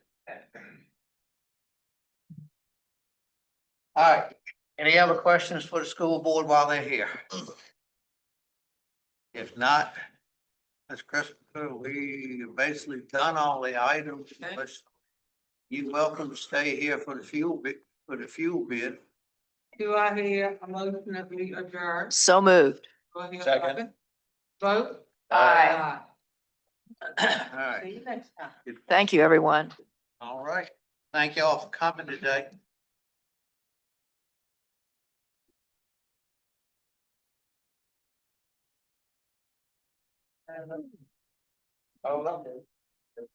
I thought it was supposed to play off. Oh, is it now? Yeah, I thought they said it was supposed to get some sunshine. Mark, I'm gonna read one. Really?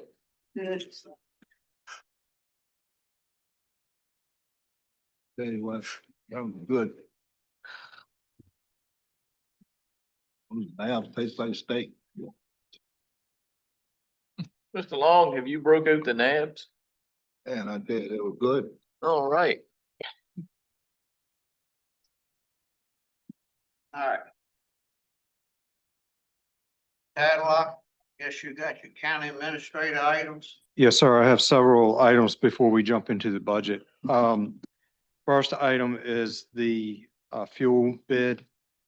That was due on 6/5. We did receive one bid from NWP, and they provided both a lump sum bid as well as a variable or differential rate pricing bid. And after reviewing the bids, staff is recommending that we move forward with the differential variable rate. And that's what we have done in the past. And that one's from NWP. That is from NWP. And that bid will be for the school system. That's what I. That is correct. That is for the county and the school division. This year, the county advertised it. We switched it up a little bit. The county advertised it this year instead of the school division. Okay. All right, what's the pleasure of the board? I move that we move forward on. All right, got a motion. Do I have a second? Second. Motion second. Got any other discussion? If not, all those in favor say aye. All right. All those against? All right, motion passes, Mr. Tadlock. All right, thank you. Next item, we did get or received some additional information regarding the board docs system. It is a transition that is mandatory. Board docs is transitioning to the new system. We had some questions regarding the live stream manager package, the additional cost. And that basically assists with the setup of the live stream manager and the YouTube accounts. It allows the split screen. It also allows for automated time stamping that syncs with the agenda. So basically staff can insert timestamps during or after the meeting. There are several other options there. The total cost, if we did not do the live stream smart savings package, just the document server itself is $9,989. If you went with the live stream smart package, the full price is $12,589. We are currently paying $8,000 annually for the board docs. So you're looking at either an increase of about $2,000 or an increase of about $4,500. This will also allow us to allow planning commission so on any other committee to also do their, also have live streaming and everything with? Yes, sir. It's our understanding that we can also include up to 10 commissions, boards. With no extra cost? That's included in this cost, as we understand it. In which cost, the 9,989 or the, The 9,989. Yes, sir. The other cost, video cost, That's correct. time and date stamp. And all the other people go with that. Now, that would be posted sooner or in the same amount of time that we posted now? That's Posted what, now on YouTube. And where would this be posted? this I would think would be more embedded in our webpage versus out on YouTube. Now, they did mention that typically the live stream recordings are available to the public immediately during the live session. So if, I guess somebody logs in and clicks that, they can view the meeting as it's going on. Just as they can now, they dial into the Zoom conference call. As far as how soon it is posted, that's still a question that we have because from an editing standpoint, like today, we took a 10-minute break. I don't know how we still have some additional questions that we need to work out. But I'm not sure how if that automatically gets posted or you still see that 10-minute period in there where we take a break. So there's still some questions that we have to diligent. so just so I'm clear, are you saying there would be no recall of the videos of our meetings without the upgrade? So what we would do is if we did not do the video upgrade, we would still continue doing the YouTube channel that we have currently. You just wouldn't have which I'm not sure that's necessary. You would not have the timestamp where you could automatically go to that particular spot within the meeting. And that's not the only thing it does. They had on here that as far as it assists with searching, it assisted with AI supported minutes. So it had various things within that. But the main thing is the video, but we can do that through YouTube still. So it's got quite a few more advantages to it.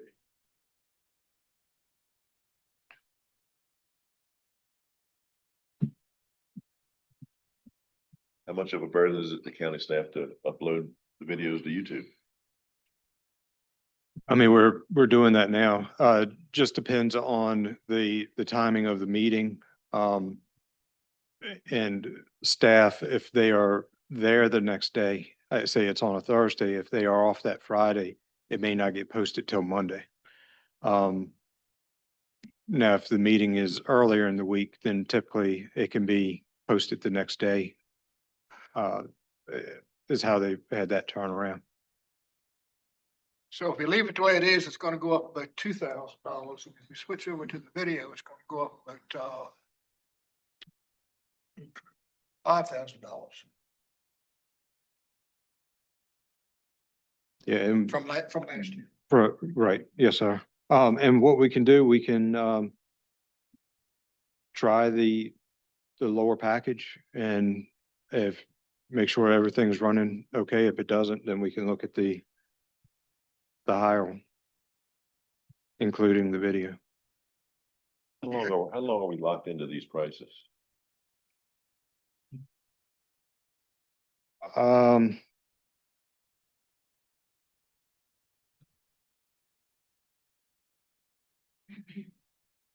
It has an auto renew annual contract, but it doesn't say.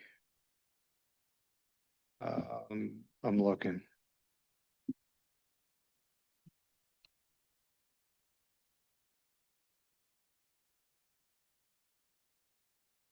You heard what that man at the microphone said just about 30 minutes ago. Stop spending money. You can either stop spending or you can keep on spending. That's what he said. I heard it. I heard it loud and clear. And this is maybe a small part. Gentlemen, times are getting tight. I'd like to have it. I think it'd be a great thing to have. Fact is, can we afford it? Can the taxpayers afford it right now? We'll have to make the switch from the old system to the new system. So We're going to have to do yeah, that. so like I said just a minute ago, you're going from $2,000 to almost 5,000, your choice. If we go with a smaller package and you have a, try to negotiate 120-day window, that if it don't work, we can upgrade with a cheaper price. We can certainly talk to them. That's what, I would go with the lower package right now. Okay. And, you know, you could go with a different company, but the challenge is that all of the historical data that we have now, converting that over to a different platform. Whereas this company is with Board Docs, they've taken over Board Docs, and they should be able to convert everything over seamlessly, so. Can you make sure that they can convert it? Oh, Yes, sir. Sound like we got a plan. Yeah, that was part of their proposal, so. can you find this out by? I would say our next meeting, but that's not be tomorrow. Anytime. I'll find it out as quickly as possible.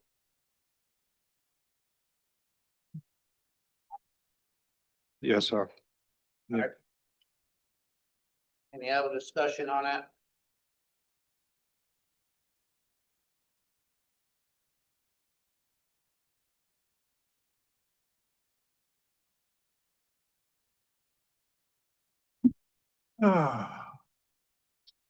Budget discussion. No more discussion. We'll move on to the next item. All right, next item is the fiscal year 26 budget discussion. You have been provided information related to potential reductions. That was at our last meeting. I just need some direction from the board as to how you all wish to proceed. If you all have any questions related to that, I know Dr. Leslie provided some information related to the school division budget. Appreciate all of that information that she's provided. I don't know if the board has any questions for either of us at this point, or how you all would like to proceed, but time is getting short on us. I'm gonna speak for myself on this one. After all we've gone through this afternoon, I'd like to be able to go back through this one more time. I don't care if we meet again this week or first of next week. I'm good with any time, but I like to have more time to be able to focus on this, just this. And I know we got to make some decisions, and so like I said, I don't know how the rest of you feel, but it's been a long day. Do you have in your budget raises from teachers? So I submitted 4 different budgets, each where I minimized the amount of raises that was originally presented. So I tried to present the Board of Supervisors with several options on how we could work that out. I did just want to say, Mr. Brand, if it's okay, that I had spoken with Jack previously, and just so that you know, in going through the 26, I did actually pull charts of accounts from previous years to look for places for overspending. And we did adjust those accordingly. So we are in tune to that, but I don't think we can find every area in a first pass. So you are giving a raise. No, sir. So I put together several versions of the budget for the Board of Supervisors showing how we could make reductions. So we made some reductions first by looking at that chart of accounts. and looking at areas of overspending and making sure that we cut those areas so they would not be overspent. And in some cases, that had to do with removing positions that were already vacated that did not need to be there or be filled. So then after doing that pass and adjusting things based on the chart of accounts, then we went through and I redid every single salary in the division, first at a 5%, which was originally presented. Then I did it at a 3%, a 1.25%, and a 0% to see how we could get those budget numbers down. So that would be the second layout that I had provided to the board, just kind of to show where it would fall if we were to, if we had to make those cuts so that we could be prepared. You're losing, opportunity to help increase. Oh, okay, sorry. I was asking, would you be giving the, teachers and other employees a raise? That was the first question. Then I asked, are she losing any employees, especially teachers? So, and of course, we do have regular attrition for employees that find other employment. The biggest thing for us on the budget now is making a close look to make sure that if we're rehiring a position, that it is a position that needs to be filled.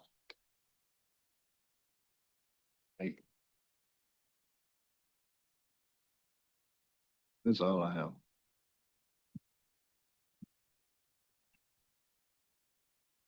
All right, so what's the board want to do?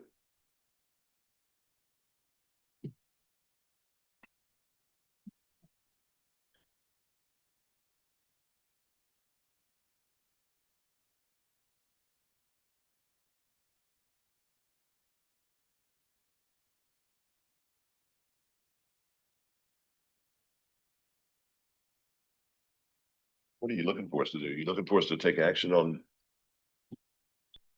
what we Anything did? y'all wanna do? All I know is time's getting close.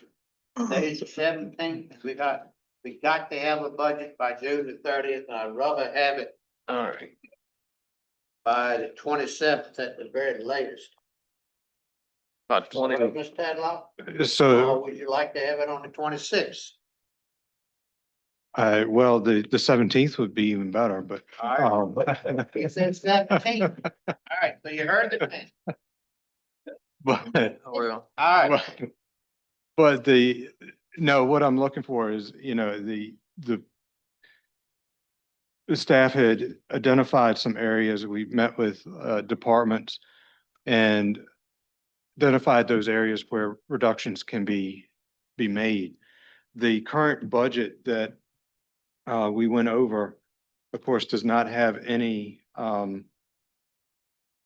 salary increases built into it.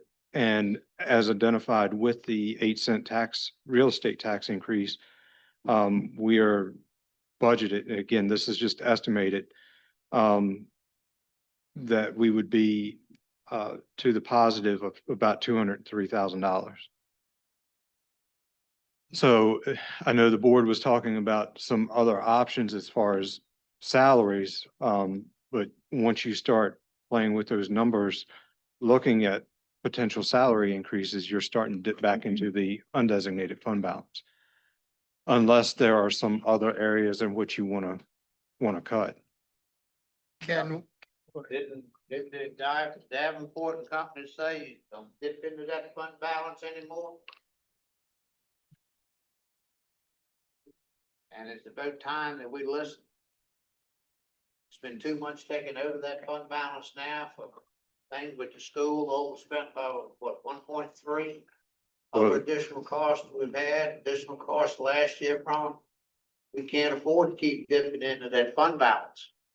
Well, and that's why I asked Davenport to come Yeah. to provide that overview to the board so that you could have a larger picture as far as other localities. So. I agree. I think we need to go over everything again because no way in the world I can vote against not giving people a raise. We're losing people. We're gonna lose good people. I mean, they deserve a raise, majority of them. So I think we need to go back through there and see what we can find where we can give at least a small raise to people. If you vote on what's on the paper now, it'll be 3-1, 'cause I'm not voting that way, you know? Whatever. 'Cause I'm not, you can't convince me not to, vote any other way. But people that worked the whole year, and it's like the two ladies that stood up here a while ago, they made a good presentation. And these people worked hard, and I hate to see good people leave to go to other areas. If a lot of these other areas can find ways to give raises, we can too. What's the cost of a 1.25? Schools in county. So Roughly.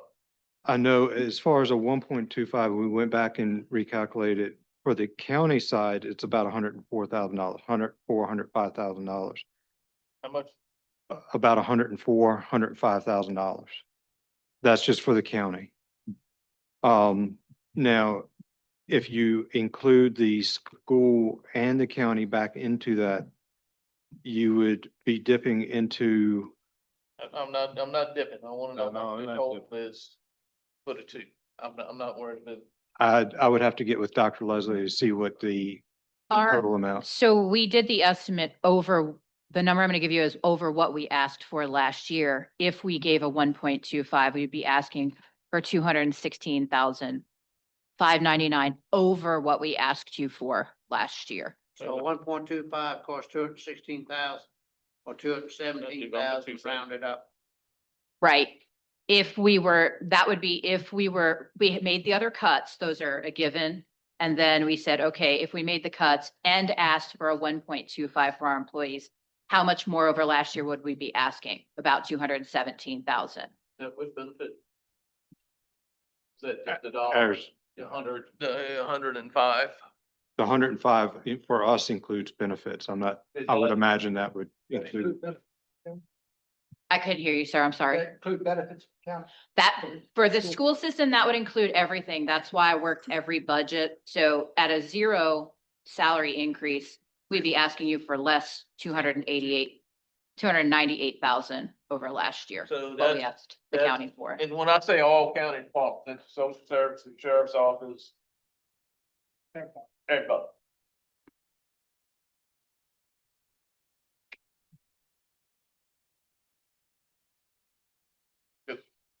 Let, When one gets, they all get. yeah, That's an absolute. let me, there's one that I would need to verify, and that was social services. Because there was one that on their side, in the budget, I had reduced it. But I could find out real quick.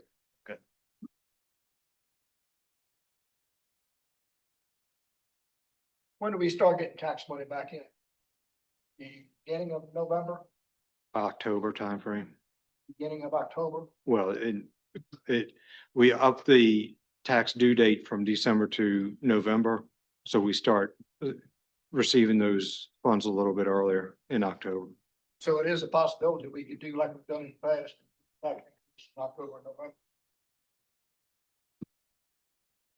I'm sorry, what was I that? say that, so there is a possibility that we could do the tax rate, say in November, when tax finances started back in. Where we wouldn't have to dip in as typically say. But you Are gotta you- look are at you talking about the, Tax rate. well, you have to set the tax, real estate tax now. Yeah. Are you talking about doing a percentage increase, say, mid-year versus like spec- beginning of? like spec done. We have done that in the past. We have done a percentage increase salary adjustment mid-year, instead of doing it at the beginning of the year. But you gotta That's make cool. sure the funds are there for the next year. It will come back and get you the following year. I would hate to suggest to all employees that they were gonna get that later in the year and then they not get it. I don't think that's the right way to go about doing things. I think that could come back and bite us in the rear end. in a couple of ways. If we put the tax increase on. No, if we just, if we let people know, just for example, you're not gonna get a raise now, we might give you one later in the year. It still might not be feasible later in the year.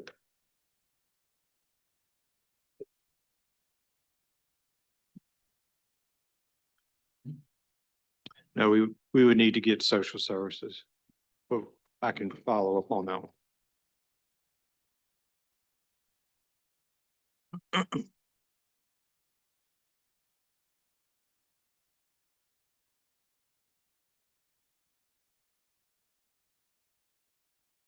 All right, what else, Jim? So you're gonna follow up, how long will that take?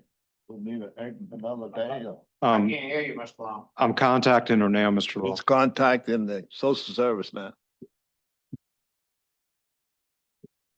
I mean, it may be tomorrow before I have the information, Okay. because it's almost 5 o'clock. When you want to meet again? I think we need to do it as soon as possible. Yeah, I think so too. I'm looking at time frame. We got this week.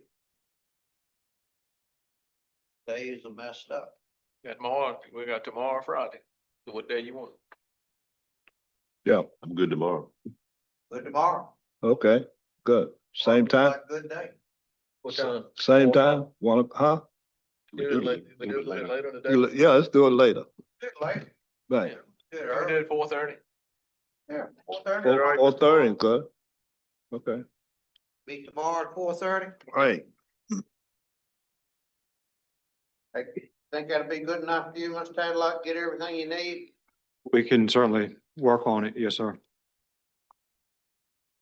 Are there any other areas in which you want us to look to make reductions? Jim and Sarah. Or do you? Your imagination. Those guys, sorry, on that side of the table. Leave us alone over You here. leave us alone, leave us alone. Dr. Leslie, anything else in the school budget you can make cuts on? Not off the top of my head, sir. I may be able to make one other small, I don't know, it's not gonna be significant. I have cut everything I felt I had enough data to cut.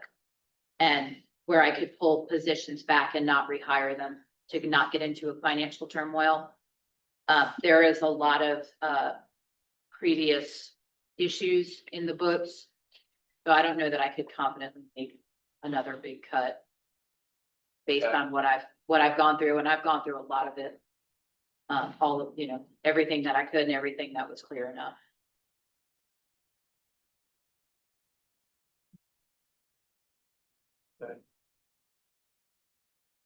I respect your opinion. That's why I asked you.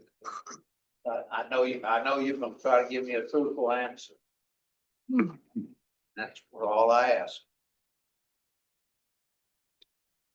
All right, Mr. Tadlock, what else you want to discuss today? Unless there's some other discussion on his budget right now. Brandon, I'm gonna give you time enough to review what you want to review, then we come back and review this tomorrow. Absolutely. All right.